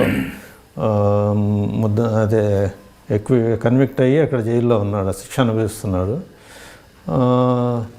అది మరి మాకు అదే అందరూ ఆయన మీద, ఎందుకంటే వాళ్ళిద్దరికీ వ్యక్తిగతంగా శత్రుత్వం బాగా ఎక్కువ ఉంది ఆ జిల్లాలో ముందు నుంచి. సో దానికి ఎట్లా చేయగలిగాడు జైల్లో ఉండి అనేది మేము ఆరాధిస్తే. అంటే మీరు ఫస్ట్ ప్రయారిటీ 120B మీద ఫోకస్ చేసినట్టున్నారు 302 కన్నా. అవును, అంటే ఆల్రెడీ చంపినాడు దొరికాడు. అందులో నారాయణ రెడ్డి అనే అతను పొట్టలోంచి బుల్లెట్ ఒక వైపు నుంచి పోయి బయటకు వచ్చింది. సెక్యూరిటీ గార్డులు కాల్చింది, అది ఒక్కతరంగా తగిలింది. హంతకుల్లో ఒక అతనికి నారాయణ రెడ్డి అని అతను మహబూబ్ నగర్, రేఖమయ్య నారాయణ రెడ్డి ఇద్దరు మహబూబ్ నగర్ వాళ్ళు. అతను బుల్లెట్ ఈ పక్క నుంచి వెళ్ళి ఈ పక్కకి వెళ్ళింది. అదృష్టం ఏమంటే లోపల పేగులకి ఎక్కడ ఏమీ కాలేదు, ఊరికే ఇటొక్క హోలు. అంటే మీరు ఎక్కువ ప్రయారిటీ ఆరోపణలు ఉన్నది కాబట్టి దాని మీద కుట్ర గురించి దానికి వెనక ఇంకెవరు ఉన్నారు. ఇప్పుడు జేసీ దివాకర్ రెడ్డి, జగన్మోహన్ రెడ్డి మీద కూడా ఆరోపణలు ఉన్నాయి. సో వాళ్ళు ఏ విధంగా వాళ్ళ మీద మనకు సాక్ష్యాలు ఆధారాలు దొరుకుతాయని దాని మీద మేము చూసాం. ఆ ప్రాసెస్లో ఇన్వెస్టిగేషన్ అంతా చేస్తూ మాకు తెలిసింది ఏమిటంటే ఇక్కడ చర్లపల్లిలో సూరికి సెల్ ఫోన్లు, సిమ్ కార్డులు, రకరకాలవి సిమ్ కార్డులు కూడా సప్లై చేసే ఏర్పాట్లు చేసుకుని అక్కడ నుంచి దాదాపుగా ఒక continuous morning particular 6 to 7, 6 to 8, 8:30 వరకు కంటిన్యూస్ ఫోన్లు చేస్తుండేవారు. ఒక మినీ ఎక్స్చేంజ్ నడిచినట్లే మాకు దానికి కాల్ డేటా దొరికింది. అదంతా అక్కడ ఇతని మనుషులు కొంతమంది ఉన్నారు అనంతపూర్లో, వాళ్ళతో రెగ్యులర్గా కాంటాక్ట్లో ఉండేవాడు. వాళ్ళలో కొంతమంది ముద్దాయిలు కూడా ఉన్నారు, అక్కడ లోకల్గా ఉన్నటువంటి వాళ్ళు సహకరించి ఈ ఏర్పాట్లు చేసిన వాళ్ళు అనమాట. ఇది మొద్దు సీను, వీళ్ళు నారాయణ రెడ్డి, రేఖమయ్య, వీళ్ళు అటాక్ టీమ్. యాక్చువల్గా వాళ్ళ ముగ్గురు అక్కడ పిస్టల్స్ చంపడానికి వెళ్ళిన వాళ్ళు ఈ ముగ్గురు ముఖ్యులు. వాళ్ళకి వచ్చినప్పుడు అక్కడ లాడ్జ్ అరేంజ్మెంట్లు, వాళ్ళకి కావాల్సిన ఏర్పాట్లని, వసతులు అవి చూడటానికి 2-3 లోకల్గా అక్కడ వాళ్ళు ఉన్నారు. ఆ కాంట్రాక్ట్స్ మాకు రుజువు చేయగలిగాము. ఆ తర్వాత మళ్ళీ వాళ్ళు పరిటాల కుటుంబ సభ్యులు జగన్ రోల్ తప్పకుండా ఉంది ఇందులో. అందులో ఒక మంగళ కృష్ణ అని కడప పులివెందుల రాజశేఖర రెడ్డి గారి ఇంటి దగ్గర పక్కనే, దాదాపు పక్కనే ఉంటుంది. అతను రోల్ ఉంది. అతను ఫైనాన్సింగ్ అది చేశాడు. వెళ్ళి మొదలు సూర్యుని కలుస్తూ ఉండేవాడు, జైల్లో కలుస్తూ ఉండేవాడు. ఫండ్స్ వాళ్ళకి కావాల్సిన ఏర్పాట్లన్నీ అతను చూస్తుండేవారని వాళ్ళు బాగా చెప్పడంతో సరే అది మనం తప్పకుండా చూడవలసిన విషయం, అది వెరిఫై చేయాల్సిన విషయం. మేము అక్కడ పులివెందుల్లో మంగళకృష్ణ ఇల్లు సెర్చ్ చేశాము. అతను అప్పుడు ఇక్కడ కేబుల్ టీవీ ఏదో ఆర్గనైజ్ చేసేవాడు. ఇక్కడ లక్డీకపూర్లో ఆఫీస్ ఉండేది. ఇక్కడ ఒకటి 2 బెడ్రూమ్ అపార్ట్మెంట్ కూడా తీసుకున్నాడు. ఇక్కడ 2 చోట్ల సెర్చెస్ చేశాము. ఏమన్నా లింక్ దొరుకుతుందేమో జగన్కి అక్కడ నుంచి డబ్బులు వచ్చినట్లు, లేకపోతే ఏమన్నా కరస్పాండెన్స్ ఏదన్నా దొరికితే సాక్ష్యం ఆధారం కోసం ప్రయత్నం చేస్తాం. మనం ఊరికే ఇది చేశాడని చెప్తే మన కోర్టులో రుజువు చేయడానికి సాక్ష్యాలు ఆధారాలు కావాలి కదా. లోకల్ పోలీస్ కాదు కదా. అదే. సో మన ఆధారాల కోసం ప్రయత్నం చేశాము. ఎక్కడా మనకి దొరకలేదు అందులో. అలాగే ఈయన జేసీ దివాకర్ రెడ్డి మీద అనుమానం ఏమిటంటే ఇది జరిగే ముందు రోజు ఆయన బస్సులన్నీ ఆఫ్ చేసేసారంట అని ఎలిగేషన్. ఆయన ఎక్కువగా ఇక్కడ నుంచి హైదరాబాద్ టు బెంగళూరు టు హైదరాబాద్, లేకపోతే ఇంకా రాయలసీమకి ఇక్కడ నుంచి వెళ్తూ పోతూ ఉండేవి కదా. అటువంటివన్నీ ఇది జరిగే ముందు రోజు కూడా వీళ్ళు ఆఫ్ చేసి పెట్టుకున్నారు బస్సులు, కాబట్టి వీళ్ళకి ముందే తెలుసు అన్నది అభియోగం ఆయన మీద. అంతకుమించి ఇంక వేరే ఏమీ లేదు. అదేం రూఢ అయిందండి. అది మనకి నిజంగా బస్సులు ఆఫ్ చేశారా వాళ్ళు? బస్సులు ఆఫ్ చేశారని అది రుజువైంది, కానీ మనకి అది సరిపోదు కదా. ఎందుకు ఆఫ్ చేశారు వాళ్ళు? ఎందుకంటే మనం ఆ విషయంలో పెద్దగా మేము ముందుకే వెళ్ళినా దానివల్ల లేదు, వాళ్ళు ఏదో ఆపరేషనల్ డిఫికల్టీ చెప్పుకోవచ్చు. దీనికోసమే అని వాళ్ళకి ఇతనికి తెలిసి చేశాడనే దానికి మన సాక్ష్యం కావాలి. అంటే ఇప్పుడు పరిటాల కుటుంబ సభ్యులు చెప్తున్నట్లుగా జగన్ మీద కానీ జేసీ దివాకర్ రెడ్డి మీద కానీ ఆరోపణలు ఎక్కడ మీకు మనకు సాక్ష్యాలు దొరకపోవటం వలన వాళ్ళ మీద మేము ఛార్జ్ షీట్ వేయలేకపోయాము. మొత్తం 16 మంది మీద వేశాము. అందులో ఒకతను పట్టోళ్ళు గోవర్ధన్ రెడ్డి అని, అతను అంతకుముందు 2 సార్లు పరిటాల మీద డైరెక్ట్ స్టేట్మెంట్ చెప్పాడు కదా. చెప్పాడు. 2 సార్లు అటెంప్ట్లో పార్ట్లో ఉన్నాడు. ఆ పార్ట్లో ఉన్నాడు, కానీ ఈ దగ్గరికి వచ్చేసరికి అతన్ని వీళ్ళు మార్చి మొద్దు సీన్ని చివరి టైంలో పెట్టింది కారణం ఏంటంటే అతను పట్టోళ్ళు గోవర్ధన్ రెడ్డి డిమాండ్లు ఎక్కువగా ఉన్నాయంట. ఎక్కువ పిస్టల్స్ కావాలి, లారీ కావాలి, ఏదేదో రకరకాల రిక్వైర్మెంట్స్ చెప్పాడని అతను వద్దు, ఈ మొద్దు సీన్ అయితే నేను ఒక్కడైనా చేసేస్తానని చెప్పి అతను ముందు వచ్చేసాడు. కాబట్టి అతన్ని పంపించాడు ఈసారి 3rd అటెంప్ట్కి. ముందు 2 సార్లు అతను వెళ్ళాడు, అది కాలేదు. ఈసారి ఇతనికి కలిసి వచ్చింది, ఇట్లా జరిగిపోయింది అనమాట. అట్లా పట్టోళ్ళ గోవర్ధన్ రెడ్డి ముందు అటెంప్ట్స్లో ఉన్నాడు, కానీ దీనికి డైరెక్ట్గా ఈ జరిగినప్పుడు అతను అందులో భాగం లేడు కాబట్టి అతని మీద కేసు. ఈ వెర్షన్ అంతా మీకు ఎవరు చెప్పారండి? సూరి చెప్పాడు. సూరి చెప్పాడు. సూరి కాకుండా మనకి ఇంకా వేరే అక్కడ ఓబిరెడ్డి అని లోకల్ వాళ్ళు ఉన్నారు. వాళ్ళంతా అక్కడ ట్రాక్ చేయటం, పరిటాల రావటం పోవటం, ఎక్కడికి వెళ్తున్నాడు, ఎప్పుడు వస్తున్నాడు, ఏమిటి. ఇదంతా ఎన్ని రోజులు కుట్రని మీ ఇన్వెస్టిగేషన్లో బయటపడి? ఎన్ని రోజులు అంటే దాదాపుగా అది అతను వాళ్ళ ఇంట్లో టీవీ బాంబు పెట్టినప్పటి నుంచి ప్రయత్నంలోనే ఉన్నాడు. ప్రయత్నం ఉన్నాడు, కరెక్ట్. ఇప్పుడు ఆల్రెడీ పట్టలు గోవర్ధన్ రెడ్డి ద్వారా 2 సార్లు అటెంప్ట్ చేశాడంట. జనవరి అదే ఇదంతా కాన్ఫరెన్స్ అంతా ఎప్పుడు నుంచి స్టార్ట్? దాదాపు 3-4 నెలల ముందు నుంచి, 3-4 నెలల నుంచి ప్రయత్నం చేస్తారు. ఓకే, మీరు జైల్లోకి వెళ్ళి సూరితో మాట్లాడినప్పుడు అతను ఏం చెప్పాడండి కన్ఫెక్షన్? జైల్లోకి వెళ్ళలేదండి, సూరి కోసం జైల్లోకి వెళ్ళలేదు. మేము సూరిని కస్టడీకి తీసుకున్నాం. కస్టడీ తీసుకుని మాకు అక్కడ క్యాంప్ ఆఫీస్ అనంతపూర్లోనే పెట్టి ఇంట్రాగేట్ చేశాము. అతను పెద్దగా కొత్తగా రివీల్ చేసినవి అంటూ ఏమీ లేవు, మనకు తెలిసినవే చెప్పాడు తప్పితే వేరే ఏమీ చెప్పాడు. వాళ్ళు అనుచరులు చెప్పిందే అని చెప్పాడా, లేదంటే కాదు అని చెప్పాడు? నేను చేయలేదని చెప్పాడా? చేయలేదని చెప్పలేదు అతను. చేయించానని చెప్పాడు. అంటే ఆపరేషన్ ఎలా చేయించానని చెప్పాడు, ఎంత ఖర్చు పెట్టాడని చెప్పి. ఖర్చులు గురించి అతను మాకు తెలియని విషయాలు ఏం చెప్పలేదు. అది చాలా ప్రొఫెషనల్. మనకి మీరు ఏమైనా చేస్తే నేను గోడ కొట్టుకుంటాను, నన్ను కొట్టేశారంటాను అది అని అట్లా బెదిరించే వ్యవహారంగా కూడా చేస్తుండేవాడు. సో మేము అతను చెప్పింది సాక్ష్యం మనకి సాక్ష్యం. ఇంటరాగేషన్ అంటే జనరల్గా కొడతారా, పోలీసులా కొడతారా, లేదంటే సాక్ష్యాలు చూపించి ఇంటరాగేషన్ చేస్తాం? మేము వీలున్నంత వరకు 3rd డిగ్రీకి రిసార్ట్ చేయమండి. కానీ ఇటువంటి కేసుల్లో కొంత అవసరం పడవచ్చు. హార్డ్ అండ్ క్రిమినల్స్ని అయితే అది చెయ్యాలి. కానీ ఇందులో మనకి మేము 3rd డిగ్రీ అనేది యూజ్ చేయలేదు. అంటే సూర్య మీద మీ 3rd డిగ్రీ ఏమి పెట్టలేదు. సూర్య మీకు బెదిరించాడు? సూర్య మాకు బెదిరిస్తుండేవాడు. అక్కడ పోతే మేము గోడకు తలకేసి కొట్టుకుంటాను, నన్ను కొట్టారని కంప్లైంట్ ఇస్తాను, అది ఇది. అంటే అటువంటి సిచ్యువేషన్ అప్పుడు మరి మీరు మ్యాన్ హ్యాండ్లింగ్ చేయకుండా కూల్గా ఉండాల్సి వస్తుందా? ఉండాలంటే అక్యూజ్డ్ మీకు భయపెడుతున్నాడు కదా ఇక్కడ. భయపెట్టడం అంటే అది భయపెట్టడం అని కాదు, అతను ఓన్ డిఫెన్స్ అనుకోండి, డిఫెన్స్ మెకానిజం అది. అంటే రాటు తెలిపోయినటువంటి మనిషి ఎన్నో కేసులు చూశాడు కదా, దాన్ని మనం దానిలోంచి మరి బయటపడటానికి మనం ట్యాక్ట్ఫుల్గా ఉంటుంది తప్ప ఏం చేయడానికి లేదండి. అంటే సూర్య ఎంత ఖర్చు పెట్టాడని చెప్తున్నాడు మొత్తం? దానికి హార్డ్లీ ఫ్యూ ల్యాక్స్ అయిందని అన్నాడు అంతే. కరెక్ట్ అకౌంట్ కూడా నాకు గుర్తులేదు. సూర్య కూడా కన్ఫెక్షన్లో ఎక్కడ జగన్ విషయం కానీ జేసీ దివాకర్ వాళ్ళు డినై చేస్తాడు అసలు.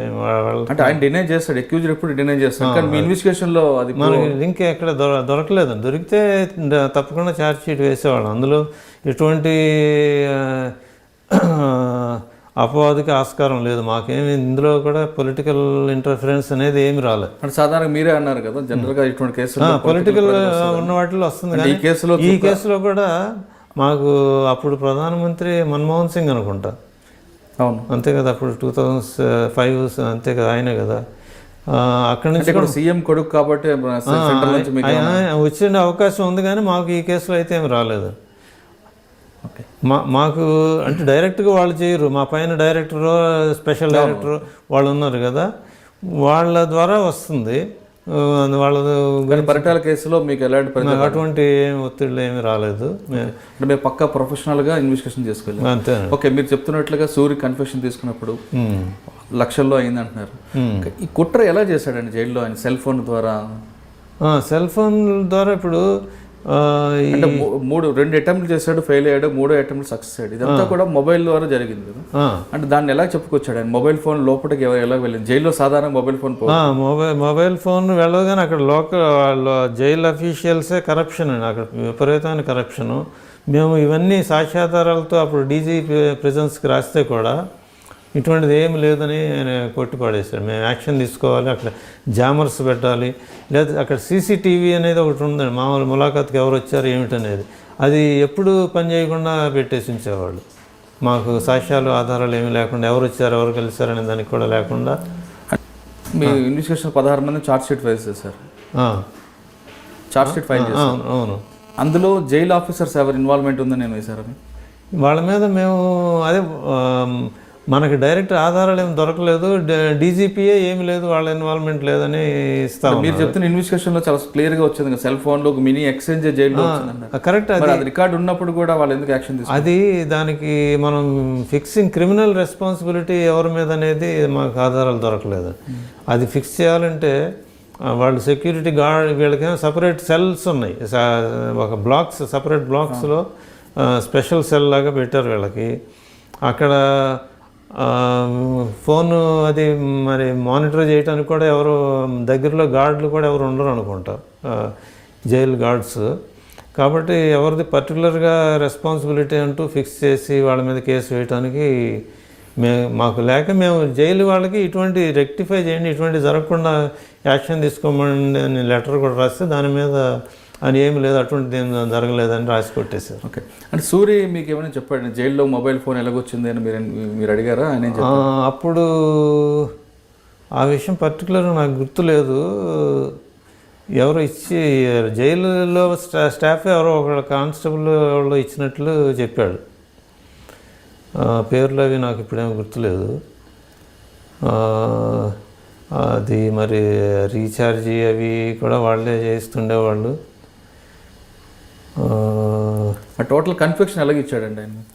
కన్ఫెషన్ ఏంటి? అదే నేను చెప్పాను కదా ముందు చాలా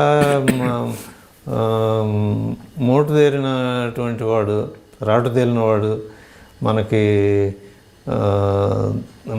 ఏదో మొదటిసారి తప్పు చేసిన వాడైతే భయపడి ఏదో ఒప్పేసుకుంటాడు, కన్ఫెషన్ అది ఉంటుంది. అతను కన్ఫెషన్ మాకు ఏ విధంగా ఉపయోగపడలేదండి. అంత మధ్యలో ఆయన భార్య భానుమతి కొంతమంది వర్కర్స్ని వేసుకుని వచ్చి మా దగ్గరికి డెమాన్స్ట్రేషన్లు, ప్రొటెస్ట్లు అంటూ వస్తూ ఉండేది క్యాంప్లో అక్కడ ఉన్నప్పుడు. సో మాకు ఆయన నుంచి పెద్దగా సాక్ష్యం కానీ ఆయన కన్ఫెషన్ కానీ మాకేం పెద్ద ఉపయోగపడింది. అంటే మొబైల్ ఫోన్ వరకు మీరు చెప్పారు సూర్య కన్ఫెక్షన్లో. డబ్బులు ఎక్కడి నుంచి వచ్చాయి? జైల్లో ఉన్న వ్యక్తికి డబ్బులు ఎవరు ఇచ్చారండి 5 లక్షల వరకు? అదే దానికి మనకు లింక్ ఎక్కడ దొరకలేదండి. మా అనుమానం, ప్రజల అనుమానం అంతా ఈ జగన్నే మంగళకృష్ణ ద్వారా ఇస్తా ఉన్నాడు అనేది ఇన్ఫర్మేషన్. కానీ దానికి మనకి సాక్ష్యం రూపంలో దొరకలేదు ఏమి. అటు సూర్య మీకు ఏమి చెప్పాడు? డబ్బులు ఎక్కడి నుంచి సమకూర్చాను? అదేం చెప్పలేదు. ఈ గనుల గురించి మాత్రం ఏదో బీహార్ నుంచి తెప్పించానని ఏదో చెప్పాడు. అట్లాగే ఈ మొద్దు సీను కూడా అంతకుముందు ఏదో కేసులో అక్కడికి వచ్చి చర్లపల్లిలో పరిచయం అయితే అతను నేను చేస్తాను, నాకు ఎవరు కూడా ఒక్కడనే చేసేస్తాను అని ధైర్యంగా చెప్పాడు. చెప్తే సరే చూద్దాం అని చెప్పి పంపించాను. అంటే మీరు గన్నుల గురించి, క్యాష్ గురించి చెప్తున్నారు, కానీ మొద్దుసీన బుల్లెట్ ప్రూఫ్ జాకెట్స్ కూడా వాడాడు. అతను సూర్య ఇతనికి సప్లై చేశాడని కూడా ఒకటి. అదేం కాదండి, అటువంటిది ఏమి. బుల్లెట్ ప్రూఫ్ అంటే అప్పుడు పటాల గోవర్ధన్ రెడ్డి చాలా స్పష్టంగా చెప్పాడు. రంగారెడ్డి జిల్లా తక్కెడపల్లి ఫారెస్ట్లో బుల్లెట్ ప్రూఫ్ జాకెట్ కట్టి మొద్దుసీనికి ట్రైనింగ్ ఇచ్చానని. ఆ బుల్లెట్ ప్రూఫ్ జాకెట్ ఎక్కడి నుంచి వచ్చింది? అదంతా పటాల గోవర్ధన్ రెడ్డి ఒక డిఫరెంట్ క్యారెక్టర్ అండి. ఆయనకు చాలా సొంతంగా తను ప్రొజెక్ట్ చేసుకునేదానికి రకరకాల వింతలు విశేషాలు చెప్తూ ఉంటాడు. బుల్లెట్ ప్రూఫ్ జాకెట్ తేవడం కరెక్ట్ అయినది అది మాకు అయితే అటువంటిది ఏమి. అంటే ఒక సెటిల్మెంట్ చేసాడు, దాంట్లో వాళ్ళకి జాకెట్స్ 3 వచ్చాయి అనేది అది ఆ విషయం అయితే మా దగ్గర తేలలేదండి అటువంటిది. ట్రైనింగ్ ఇచ్చాము అక్కడ వికారాబాద్ దగ్గర ఫారెస్ట్లో ట్రైనింగ్ ఇచ్చామని చెప్పాడు, కానీ మీ బుల్లెట్ ప్రూఫ్ జాకెట్స్ గురించి మా దగ్గర ఎప్పుడు చెప్పలేదు. మరి తర్వాత తీసుకొచ్చి ఉంటాడు. అంటే మొత్తం మీద తీసుకుంటే పరిటాల సునీత గారు చెప్తున్న ఆరోపణలో ఎక్కడ కూడా మీకు రుజువులు, సాక్ష్యాలు ఏం దొరకలేదండి. దొరికితే తప్పకుండా ఆమె పాపం పరిటాల సునీత నేను ఎస్పీగా ఉండగా చెన్నైకి కూడా వచ్చి 2-3 సార్లు కలిసి పరిటాల రవి గురించి ఎవరో ఒకళ్ళు బయోగ్రఫీ కూడా రాశారు. ఒక ఆయన ఎవరో ముస్లిం నేమ్, నా పేరు మర్చిపోయాను. ఓకే, ఆ పుస్తకం కూడా తీసుకొచ్చి ఇచ్చింది. మీరు బాగా చేశారు సార్, చాలా థ్యాంక్స్ అని చెప్పి కూడా చెప్పింది. నేను రిటైర్ అవుతానగా తెలిసి 16 మందిలో ఇప్పుడు అందరూ 16 మందిలో మీకు తెలిసింది సూరి పోయాడు, సీను పోయాడు, మిగతా అంత కేసు ఇప్పుడు 8 మంది మీద లోయర్ కోర్టు లైఫ్ ఇంప్రిజన్మెంట్ ఇచ్చిందండి. Trial court Anantapur. అది హైకోర్టులో కూడా అప్హోల్డ్ అయిందని విన్నాను, పేపర్లో కూడా చూశాను. ఇక ఆ తర్వాత మరి ఏమైంది నాకు తెలియదు. మరి సుప్రీంకోర్టులో కూడా ఏమైనా వెళ్ళారేమో అప్పీల్, తెలియదు. కానీ చాలామంది ఆరోపిస్తుంటారండి సిబిఐ కేంద్రం ఒత్తిడికి లొంగి ఈ కేసుల్ని పక్కదో పట్టించింది, 2 వ్యక్తులను తప్పించిందని. ఒకవేళ సెంట్రల్ గవర్నమెంట్ మళ్ళీ ఒకసారి సిబిఐ రీఇన్వెస్టిగేషన్ చేస్తే ఈ కేసుకి మీరేమంటారు? అప్పుడు రీఇన్వెస్టిగేషన్ చేసి సాక్ష్యాలు వస్తే తప్పేం లేదని ముందుకు వెళ్ళొచ్చు. కానీ నేను అనుకోవటం ఇన్ని సంవత్సరాల తర్వాత హైకోర్టు కూడా కన్ఫర్మ్ చేసిన తర్వాత కేంద్ర ప్రభుత్వం కూడా ఇటువంటి విషయాల్లో మళ్ళీ తిరగదోడుతుందని అనుకోను నేను. ఇప్పటి వరకు పరిటాల కేసులో మీరు మంచి ఇన్వెస్టిగేషన్ చేశారని పరిటాల సునీత గారే మీకు మెచ్చుకున్నారని చెప్తున్నారు. దీని తర్వాత ఇంకొక మంచి కేసు మీరు చేశారు మహారాష్ట్ర. అవును, పరిటాల కేసు ఇన్వెస్టిగేషన్ అప్పుడు మాకు స్పెషల్ డైరెక్టర్ ఎంఎల్ శర్మ గారు అని ఉండేవారు. ఆయన నంబర్ 2 బాస్ సిబిఐ మొత్తానికి. ఆయన నంబర్ 2, ఆయన పైన డైరెక్టర్ ఉంటారు, ఆయన స్పెషల్ డైరెక్టర్. స్పెషల్ డైరెక్టర్ అంటే ఈ స్పెషల్ క్రైమ్స్, ఇటువంటి క్రైమ్స్ అన్నీ ఆయనే చూస్తుండేవారు. ఆయన ఈ పరిటాల కేసు గురించి మాకు ఇక్కడ అనంతపూర్కి ఆయన విజిట్ అయితే రాలేదు, కానీ మా రిపోర్ట్లు అని మానిటర్ చేస్తూ మన ఫోన్లో నాతో మాట్లాడుతూ అది చూస్తుండేవారు. దాన్ని బట్టి ఆయనకి ఒక అభిప్రాయం వచ్చింది. చాలా బాగా చేశారు వీళ్ళు, ఇన్వెస్టిగేషన్ అంతా బాగా, టీం బాగుంది, టీం వర్క్ ఉంది, బాగుంది అని నా మీద ఒక ప్రత్యేకమైన అభిమానంలాగా ఏర్పడింది ఆయనకి. యాక్చువల్గా మహారాష్ట్రలో ఇప్పుడు బండారా అని విదర్భ రీజియన్లో ఇది ఖైర్లాంజ్ అనే గ్రామంలో ఒక దళిత కుటుంబంలో నలుగురిని, అదే గ్రామంలో మిగిలిన కున్బి అని మరాఠా కులస్తులు వాళ్ళు చంపడం జరిగింది.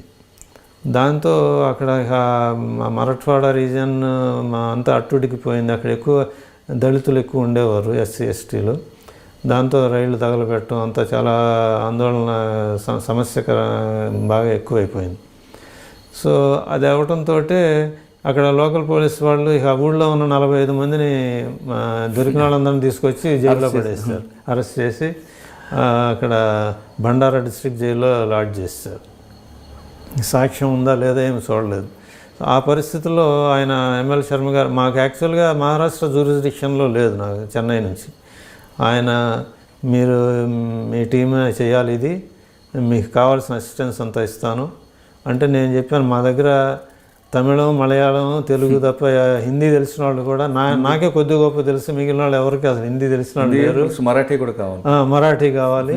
అదంటే దాని గురించి మీకు ఏం అనవసర అపోహలు వద్దు, నేను మీకు కావాల్సిన అసిస్టెన్స్ అంతా ఇస్తానని ఒక ఆయన, అప్పుడు సంజయ్ సక్సేనా అని ఐపీఎస్ మహారాష్ట్ర క్యాడర్, ఆయన బాంబే యూఓడబ్ల్యూలో ఎస్పీగా ఉండేవారు, ఆయన ఇస్తాను, మీకు మొత్తం ట్రాన్స్లేషన్ కానీ మరాఠాకి సంబంధించినంతా ఆయన చూసుకుంటాడు, but you will be the leader, you are the team leader, మీకు అందరూ ఆయన అసిస్ట్ చేస్తారు అని చెప్పి ఆయన పంపించారు. ఒక ఆయన ఢిల్లీ నుంచి ఒక డిఐజీని పంపించారు, సిఎఫ్ఎస్ఎల్ టీమ్ కూడా ఢిల్లీ నుంచి పంపించారు. మేము ఇక్కడ ల్యాండ్ అవడంతో అటు నుంచి వచ్చేసారు వాళ్ళు.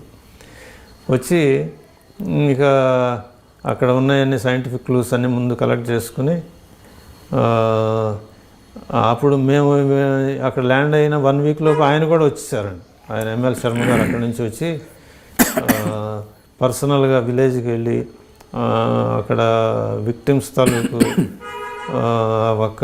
ఆ ఫ్యామిలీలో ఒక్క అతనే మిగిలింది, వాళ్ళ తండ్రి ఒక్కడే మిగిలాడు. తండ్రికి 2 కొడుకులు, 1 కూతురు, భార్య, నలుగురిని చంపేశారు. సో ఆ తండ్రిని దగ్గర తీసి అంతా చాలా ఆప్యాయంగా మాట్లాడుతూ అసలు ఏంటి, ఎట్లా జరిగింది, దీనికి కారణం ఏంటి, బ్యాక్గ్రౌండ్ అంతా తెలుసుకుని, ఇక మహారాష్ట్రియన్స్ మనకి ముంబై బ్రాంచ్ నుంచి పంపించారు అసిస్టెన్స్కి. ఇక్కడ నుంచి నేను ఇద్దరు ముగ్గురు డిఎస్పీలని, 2-3 ఇన్స్పెక్టర్లని పట్టుకుని చెన్నై నుంచి వచ్చేవాళ్ళం. దాన్ని ఎలాగ బ్రేక్ త్రూ ఎక్కడ వచ్చింది? అది బ్రేక్ త్రూ మేము ఫస్ట్ వెళ్ళింది ఏంటంటే 45 మంది లోపల ఉన్నారు, అందులో అసలు ఎవరు చేశారు ఏమిటి అనేది మనకు కావాలి. నలుగురిని చంపడానికి 45 మంది అవసరం లేదు కదా. అందుకని మేము పోయి డిస్ట్రిక్ట్ జైలు బండారాకి పోయి 2 రోజులు మేము మార్నింగ్ వెళ్ళటం, సాయంత్రం వరకు వాళ్ళని సపరేట్గా ఒక రూమ్ అది పెట్టుకొని అందులో ఇంటర్వ్యూస్ ఒకళ్ళని మాట్లాడి తెస్తే అందులో మాకు ఒక 10-12 మంది పేర్లు కరెక్ట్గా అసలు చేసింది వీళ్ళు అనేది అప్పుడు వాళ్ళు ఒప్పుకున్న వాళ్ళు ఉన్నారు, మిగిలిన వాళ్ళు కూడా వీళ్ళే చేశారని వాళ్ళు చాలా ప్లెయిన్గా ఉన్నట్లు చెప్పారు. అదంతా హత్యాకాండ నిజంగా అది ఏదో ఆవేశంతో జరిగింది. ముందు నుంచి ఏదో కక్షలు కార్పణ్యాలు ఉండి ఇట్లా పరిటాల కేసు టైప్లోది కాదు అది. అట్లా అది వీళ్ళు కొంచెం వాళ్ళ మీద ఉన్నత కులస్తులు, కానీ వీళ్ళు బీసీ అంటారు ఇక్కడ మరాఠాలని, అక్కడ కున్బి క్యాస్ట్ వాళ్ళని. వీళ్ళేమో ఎస్సీ, చనిపోయిన వాళ్ళు ఎస్సీ క్యాస్ట్, కానీ వీళ్ళకే ల్యాండ్స్ అవి ఉన్నాయి. వాళ్ళు కొంతమంది వీళ్ళ దగ్గర లేబరర్స్గా కూడా పనిచేస్తున్న వాళ్ళు ఉన్నారు. కానీ వీళ్ళు కొంచెం యారగెన్స్ అది చూపించి కొంచెం వాళ్ళని ఇల్ ట్రీట్మెంట్ దానివల్ల చేయటంతో ఆ సమస్య వచ్చింది. వచ్చి సడన్గా ఆ రోజు ఇక ఇంకొక అతను పక్కన ఊళ్ళో వీళ్ళకి బంధువు ఒక ఆయన ఉండేవాడు, అక్కడ ఆయన సర్పంచ్ను పోలీస్ పటేల్ అంటారు అక్కడ. అట్లా ఉండి అతను ఇంకా ఎక్కువ చేసేవాడు. చేస్తే దానికి అతన్ని కొట్టబోతే ఈమె వచ్చి అడ్డుపడింది, ఈ డిసీజ్డ్ అడ్డుపడితే ఇక అతను తప్పించుకు పారిపోయాడు. అతన్ని కొడదామని, అప్పుడు చంపదామని కాదు, కొడదామని కుట్ర అనేది ఎక్కడ లేదు, ఏం లేదు. అంటే అక్కడికట్టు అక్కడ క్రియేట్ అయింది. అయ్యేసరికి వీళ్ళు వెళ్ళి కొంచెం మంది ఏదో ఇక అరక్కి తీసుకుని దాని వలన ఆ ప్రోద్బలంతో ఒక 7-8 మంది, అసలు యాక్చువల్ చేసింది 7-8 మంది, వెళ్ళి ఆ ఇంట్లో దొరికిన వాళ్ళందరినీ కొట్టేశారు. కొట్టి వీళ్ళు తాగిన మైకంలో అయిపోయింది. అది వాళ్ళకి తెలియని కూడా తెలియదు. అందులో ఒక పిల్లాడైతే 17-18 ఏళ్ళ పిల్లాడు కాదు. అంటే మీరు ఇది జైల్లో ఉన్నప్పుడు వాళ్ళు చెప్పింది నమ్మి అనుకున్నారా, లేదా ఇంకేమైనా ఎవిడెన్స్ మీకు దొరికిందా? వాళ్ళు చెప్పింది ట్రూత్ఫుల్గా ఉంది. అంటే అందులో 45 మంది ఉన్నారు కదా, 45 మంది మళ్ళీ ఒకళ్ళు ఒక విధంగా ఇంకొకళ్ళు ఒక విధంగా చెప్పలేదు. అందరూ అదే వెర్షన్ వచ్చింది. మేము ఎవరిని వాళ్ళు సపరేట్గా వాళ్ళ వెర్షన్ బేస్ చేసుకొని ఇది కేసు ఇది ఫైనలైజ్ మేము రిస్ట్రిక్ట్ చేసి అక్కడ కూడా 12 మంది మీద మేము ఛార్జ్ షీట్ వేసాం. అంతా మేము 2-3 వారాల్లోనే ఫైనలైజ్ చేసాము. ఎందుకంటే అది దానికి టైం అయిపోతుంది. అప్పటికే 90 రోజులు కనుక దాటితే మళ్ళీ వాళ్ళకి బెయిల్ వచ్చే ఎంటర్టైన్మెంట్ ఉంటుంది.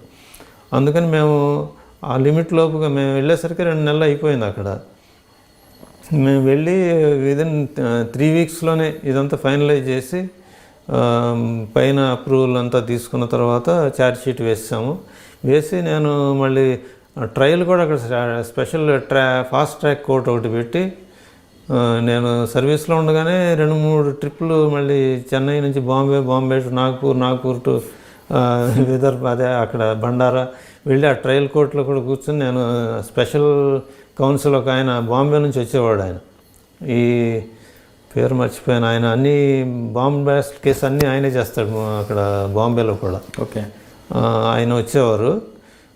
ఆయనకు అసిస్ట్ చేస్తూ ఆయన బ్రీఫ్ చేస్తూ కేస్ కండక్టింగ్ అంతా దాదాపుగా నేను సర్వీస్ రిటైర్మెంట్కి ముందే కంప్లీట్ అయ్యింది.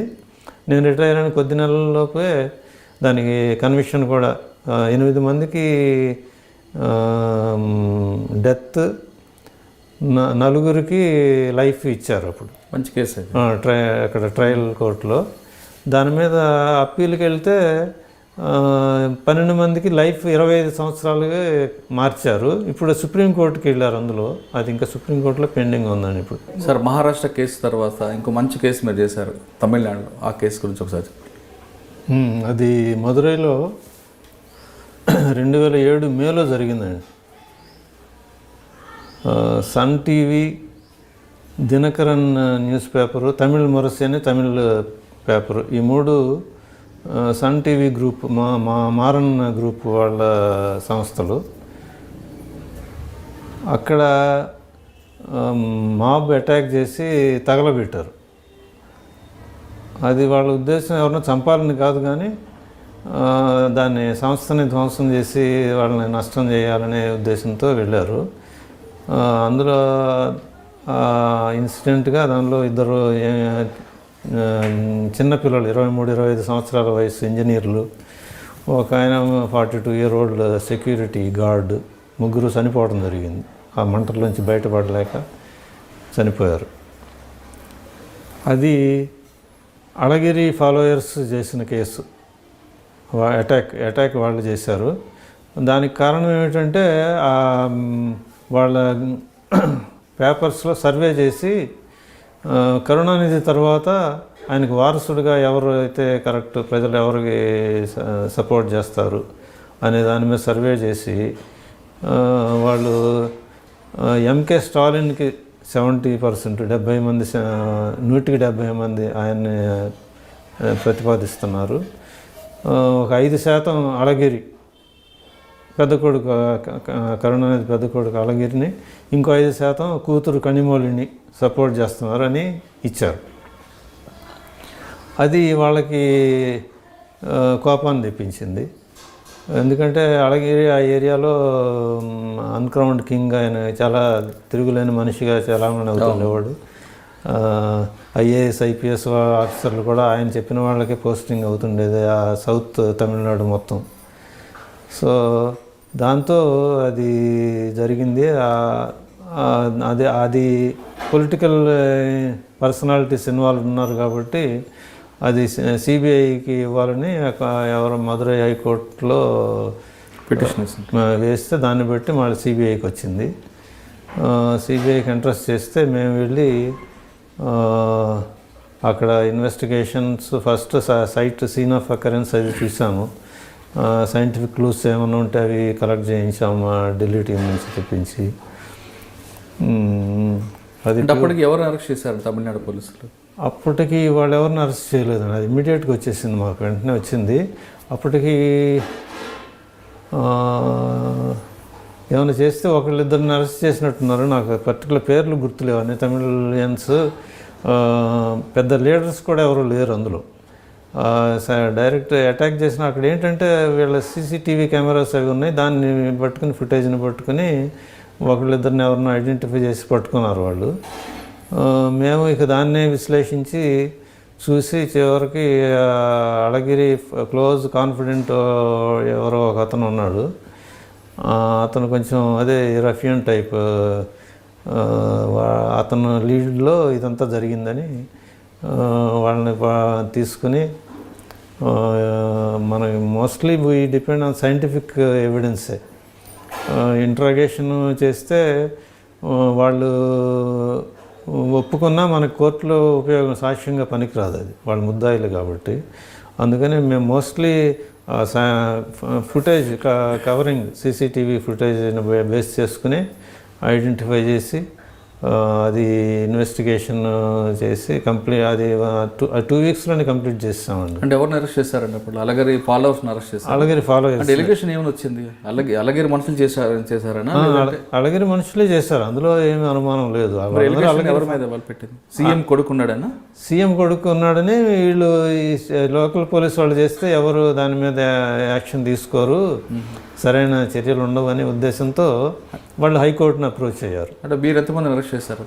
మేము ఆ కేసులో 10-12 మందిని చేసామండి. అందులో పేర్లు మనకి తెలిసిన వాళ్ళు ఎవరు లేరు పెద్ద. అంటే దీని వెనక కరుణానిధి కొడుకు చెప్తేనే వాళ్ళు చేశారా, లేదా వాళ్ళు వాళ్ళంతటా వాళ్ళే కాన్స్పరెన్సీ? అక్కడ కూడా అళగిరి చెప్పినట్లుగానే అసలు అతని మీద ఎవరు ఏం సాక్ష్యం రాలేదు. అంతేనా? అక్కడ కూడా ఒత్తిడి ఏమైనా వచ్చిందా? లేదు, అటువంటిది అదేం లేదు. అంటే ఇక్కడ మీకు 2 సీఎంలు ఎదురయ్యారు, మీకు ఒక రాజశేఖర రెడ్డి కొడుకు దగ్గర ఒకటి, కరుణానిధి కొడుకు ఒకటి. అవును. అంటే 2 సీఎం కొడుకులు మీరు కాపాడారనుకోవచ్చా, లేదా సాక్ష్యాలు లేక మీరు వదిలేరనుకోవచ్చా? కాపాడాల్సిన ఉద్దేశం నాకు లేదు, అవసరము లేదు. ఉద్దేశం వ్యక్తిగతం కాదు, పై నుంచి ఒత్తిడి అనేది అసలు లేదు. నాకు అంత ఫ్రీ హ్యాండ్ ఇచ్చారు. నాకు అప్పుడున్న బాస్ ఆయన ఎంఎల్ శర్మ గారు అంతా నా మీద నమ్మకంతో అసలు ఏది నేను ఏది రాస్తే అదే యాక్సెప్ట్ చేసేవారు. ఆయన అసలు ఎటువంటి ఒత్తిళ్ళు అనేది లేవు. అంటే ఆ కేసులో 10 మందికి అరెస్ట్ చేసిన తర్వాత ఎప్పుడు ఛార్జ్ షీట్ వేసాం అక్కడ. అంతే, అదే నాకు లాస్ట్ కేసు, సెన్సేషనల్ కేసు. అదే సంవత్సరం ఇంకా 3 నెలల తర్వాత ఆగస్టు 31న రిటైర్ అయిపోయాను నేను. ఓకే. అంటే రిటైర్ అయిన తర్వాత మీరు ఇప్పుడు కొత్తగా డిఫెన్స్లోకి వచ్చారు. ఇప్పుడు ఏం చేద్దామని వచ్చారంటే, మీరు అక్కడ కోర్టులో మీ సిబిఐ ఎవరైతే మీకు ఆపోజిట్ ఉంటారో ఆ పార్టీని మీరు ఇప్పుడు పోషిస్తున్నారు, అది ఎంతవరకు కరెక్ట్ అంటారు? అదే నేను ఇక్కడ సిబిఐలో ఇన్స్పెక్టర్గా చేస్తుండగా PG college of law, Osmania university evening college, అందులో లా చేయడం జరిగింది.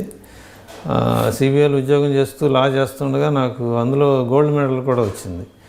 దాంతో నాకు ఈ లా మీద ఒక ప్రత్యేకమైన అభిమానం ఒకటి ఏర్పడి ఎప్పటికైనా దీని మీద నేను ప్రాక్టీస్ చేయాలని అనుకున్నాను. నాకు 20 years అయిపోయి వైజాగ్లో అప్పుడు జస్ట్ డిఎస్పీగా ఒక 4 ఏళ్ళు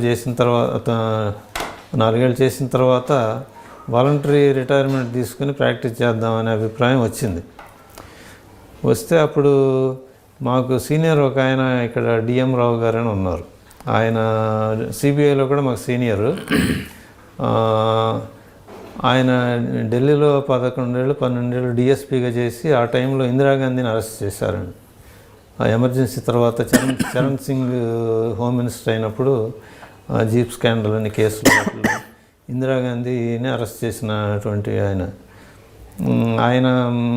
1985 నుంచి వాలంటరీ తీసుకుని ప్రాక్టీస్ చేస్తున్నారు. ఆయన్ని అనుసరిస్తూ మీరు కూడా ఆయన మాటలో ఆయన్ని నేను సలహా అడిగాను. నేను అప్పుడే ప్రాక్టీస్ వద్దాం అనుకుంటే ఆయన ఏం చెప్పారంటే, మీరు ఇప్పుడు వద్దు, మీ అమ్మాయి ఇంకా పెళ్లి కావాల్సి ఉంది, ఈ వయసులో మీరు వాలంటరీగా తీసుకుని ప్రాక్టీస్కి వస్తే సెటిల్ అయ్యేదానికి టైం పడుతుంది, మీరు ఇప్పుడు డిఎస్పీగా ఉన్నారు, ఒక హోదా ఉంది, అది ఉండి పెళ్ళి ఇది అయిపోయిన తర్వాత మీరు రిటైర్ అయిన తర్వాత ఎప్పుడైనా ప్రాక్టీస్కి రావచ్చు, అది మీకేమీ ప్రాబ్లం లేదు, సర్వీస్లో మీకు ఏమైనా ఇబ్బందులు ఉండి వచ్చేయాలనుకుంటే వేరే విషయం, కానీ మీరు సర్వీస్ అయిన తర్వాత ఎప్పుడైనా వచ్చి ప్రాక్టీస్ చేయవచ్చు అని చెప్పి అన్నారు. అంటే ఇచ్చిన మాటలు స్ఫూర్తిగా మీరు రిటైర్ అయిన వెంటనే నేను అక్కడ చెన్నైలో ఉండగా ఆయన డిఎం రావు గారు నాకు నెలకి కనీసం ఒకసారి ఫోన్ చేసేవారు, మీకు చాలా ఆఫర్లు వస్తాయి, వేరే ఏమన్నా అది ఇస్తామని, మీరేం తీసుకోవద్దు, మన ఇద్దరం కలిసి ప్రాక్టీస్ కంటిన్యూ చేద్దాము అని ఆయన చెప్తూ ఉండేవారు. నెలకు ఒకసారి కనీసం రిమైండర్ ఇస్తుండేవారు. తప్పకుండా అసలు నేను ఎవరి దగ్గర చేరను, ఏమి చేయను, ఎందుకంటే సిబిఐ కూడా మాకు చాలా ఇండిపెండెన్స్ ఇచ్చిందండి.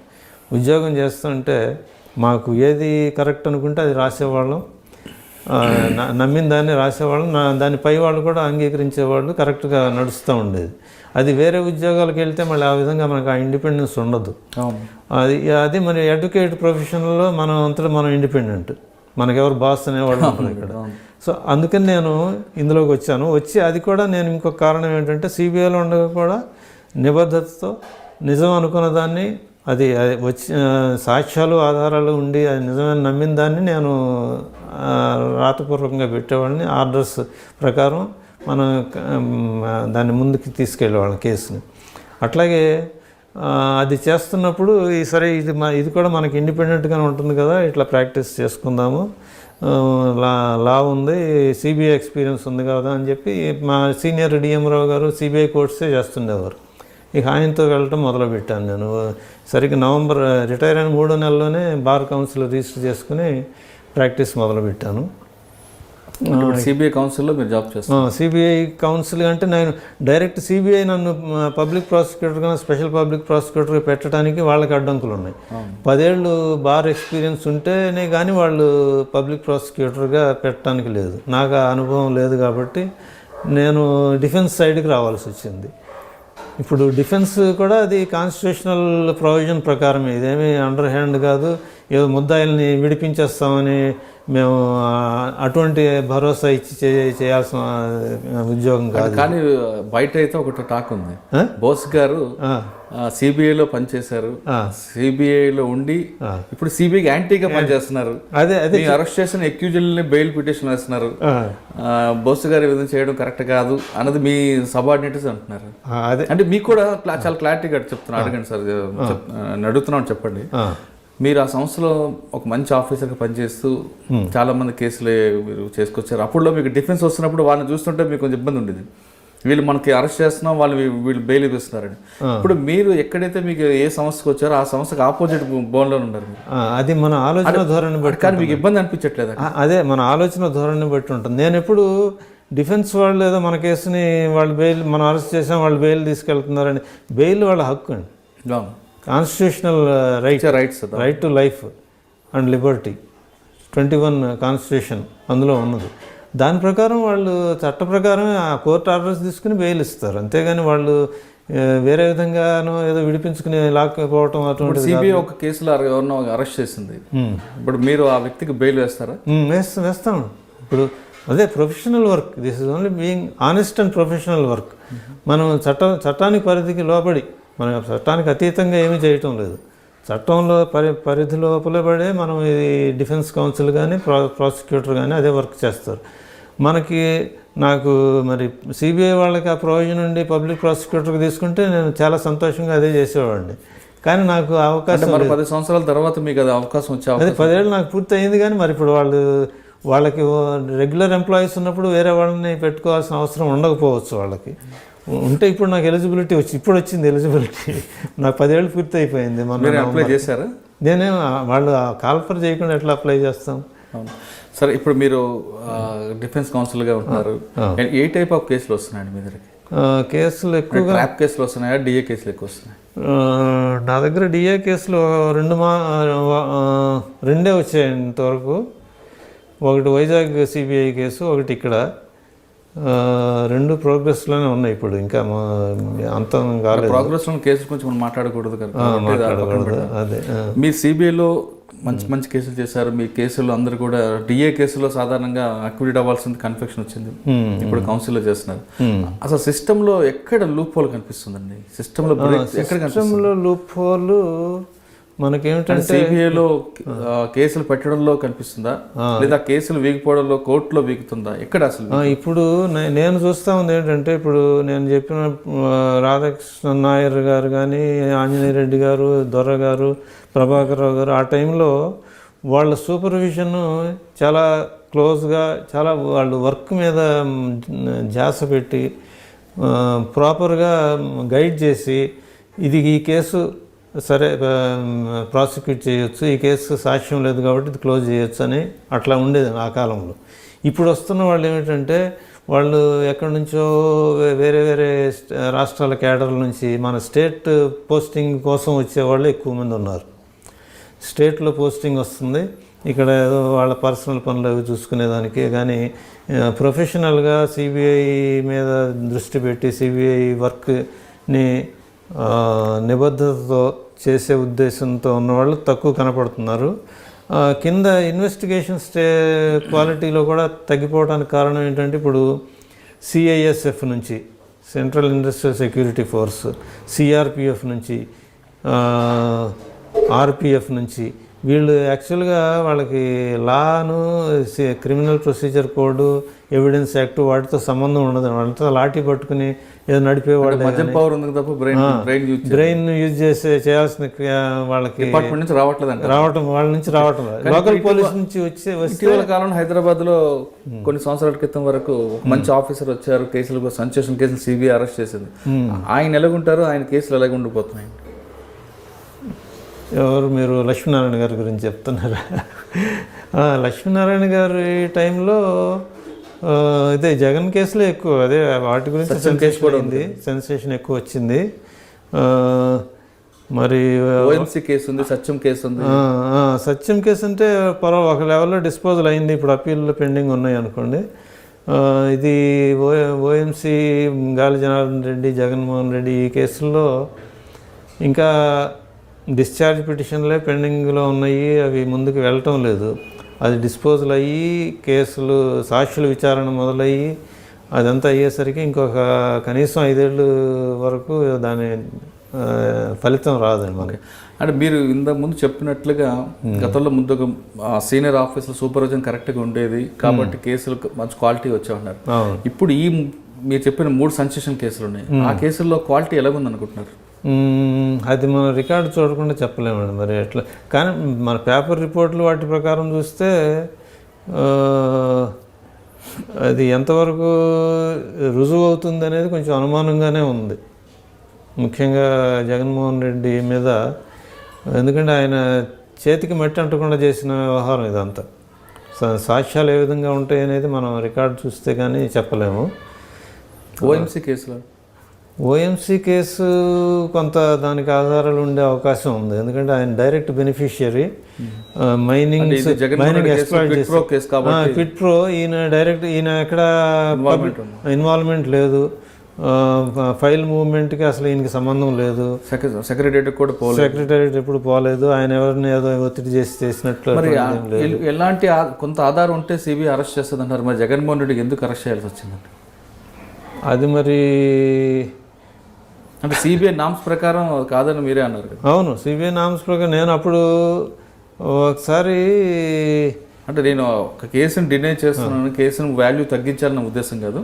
అంటే మీకున్న ఎక్స్పీరియన్స్లో ఒక జగన్మోహన్ రెడ్డి కాదు, ఒక ఐఏఎస్ ఆఫీసర్లు అందరు కూడా వరుసగా జైలుకి వెళ్ళారు.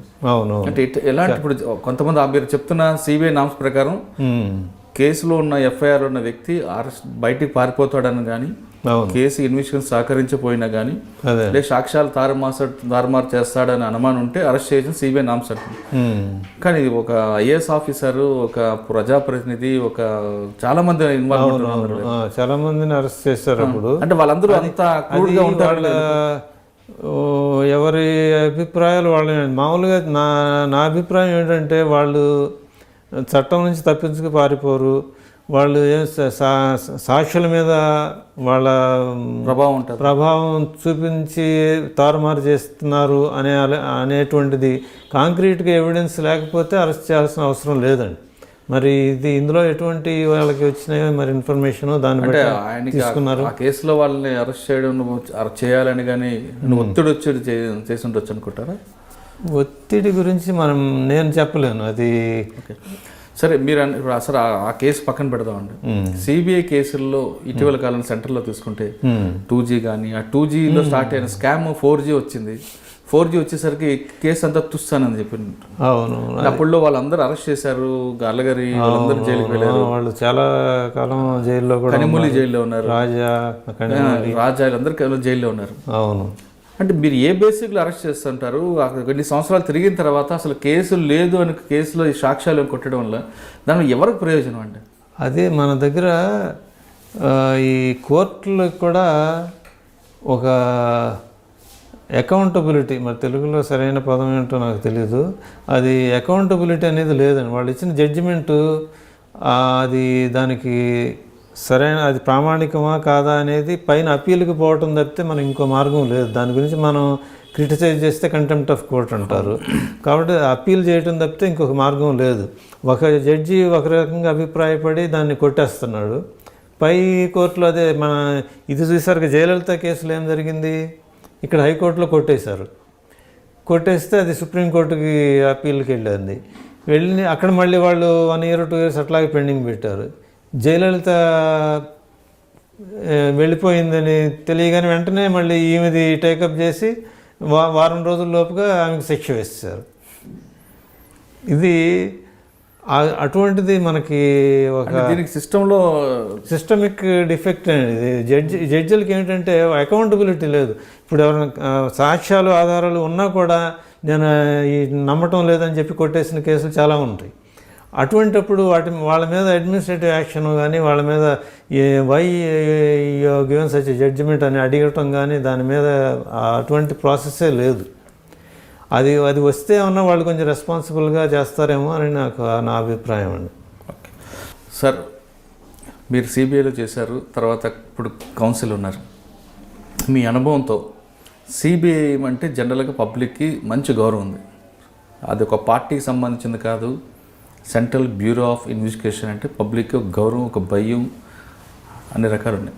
ఇప్పుడు వచ్చే ఆఫీసర్లకి ఆ గౌరవం, ఆ భయం సిబిఐ మీద జనంకి పోకుండా ఉండాలంటే, అదే టెంప్ట్ కంటిన్యూ అవ్వాలంటే, అదే ఒక బ్రాండ్గా ఉండాలి సిబిఐ అంటే మీరు ఇచ్చే సలహా ఏంటి మీ సబార్డినేట్స్కి? అది సిబిఐ ఇమేజ్ నిజంగా చాలా గొప్పగా ఉందండి. ఇంతవరకు పర్వాలేదు. కొన్ని కేసుల్లో ప్రజల్లో కొంచెం అనుమానాలు వస్తున్నాయి కానీ ఇప్పటికీ సిబిఐ మీద విశ్వసనీయత పోలేదు. అది ఇంకా బలపడాలంటే వాళ్ళు చేసే కేసులు పూర్తిగా సాక్ష్యాలని ఆధారం చేసుకునే కోర్టులో వేయాలని. ఏదో కంప్లైంట్ వచ్చింది, మనం కేసు చేసేద్దాము, లెక్క కోసం కేసు చేద్దాము, చేసింది ఎఫ్ఐఆర్ పెట్టాం కాబట్టి కోర్టులో వేద్దాము అని లోకల్ పోలీస్ చేసినట్లు చేస్తే లోకల్ పోలీస్కి వచ్చిన విశ్వసనీయత స్థాయికే దిగజారిపోతుంది సిబిఐ కూడా. అది జరగకుండా పూర్తిగా విశ్లేషించి సాక్ష్యాలు ఆధారాలు ఉన్నాయి, ఇది నిజమైన కేసు అనుకుంటేనే కోర్టులో వేసి పూర్తిగా సాక్ష్యాధారాలు సేకరించి కోర్టులో నిలబడేటువంటి సాక్ష్యాధారాలు సేకరించి కోర్టులో ప్రాసిక్యూట్ చేస్తే అది దాని రిజల్ట్ మనకి ఇన్వెస్టిగేషన్ చేయటం, చివరి రిజల్ట్ కోర్టులో వచ్చే తీర్పును బట్టే ఉంటుంది. అక్కడ మెరుగుపరుచుకోగలిగితే మనకి సిబిఐ మీద ఇంకా నమ్మకం, గౌరవం ఎక్కువ పెరుగుతుందండి. తప్పుడు కేసులు పెట్టకూడదు. వాళ్ళు మనకి ఏదో లెక్క కోసం కావాలి స్టాటిస్టికల్గా అనేది కేసు పెట్టకూడదు. రెఫ్యూజ్ చేయాలి. ఇటువంటి లేదు తప్పు, ఇది మాకు నమ్మకం లేదు ఇటువంటి దాని మీద అని చెప్పి అటువంటి కేసు టేకప్ చేయకుండా చక్కని సాక్ష్యాధారాలు ఉన్నాయి అటువంటి కేసులే కోర్టులో వేస్తే మనకి మంచి పేరు ఉంటుంది. సిబిఐ ఇంకా ముందుకు బాగా అదే విశ్వసనీయత కొనసాగుతుంది. ఓకే, లోకల్ పోలీస్ లాగా టార్గెట్ల కోసం ఎఫ్ఐఆర్ ఇష్యూ చేస్తూ ఆ కేసుల్లో ప్రాధాన్యత కోల్పోతూ సాక్ష్యాలు లేకుండా కోర్టులో ఛార్జ్షీట్ వేస్తూ కేసులు వీగిపోవడం కన్నా మంచి క్వాలిటీ ఉన్న కేసులు తీసుకొని సాక్ష్యాలు ఉన్న కేసు ఉన్నప్పుడే ఆ ఎఫ్ఐఆర్ ఇష్యూ చేయాలి. అప్పుడే ఆ కేసులో న్యాయం జరుగుతుంది, బాధితుడికి న్యాయం జరుగుతుంది, సిబిఐ కొన్ని ఇమేజ్ పెరుగుతుంది అంటూ సిబిఐ మాజీ ఆఫీసర్ బోస్ గారు చెప్తున్నారు. ఇది ఈ వారం ఐ డ్రీమ్లో ఎక్స్క్లూజివ్ ఇంటర్వ్యూ. వచ్చే వారం మరో ఎక్స్క్లూజివ్ ఆఫీసర్తో మరో ఇంటర్వ్యూలో మళ్ళీ కలుద్దాం. అంతవరకు నమస్కారం.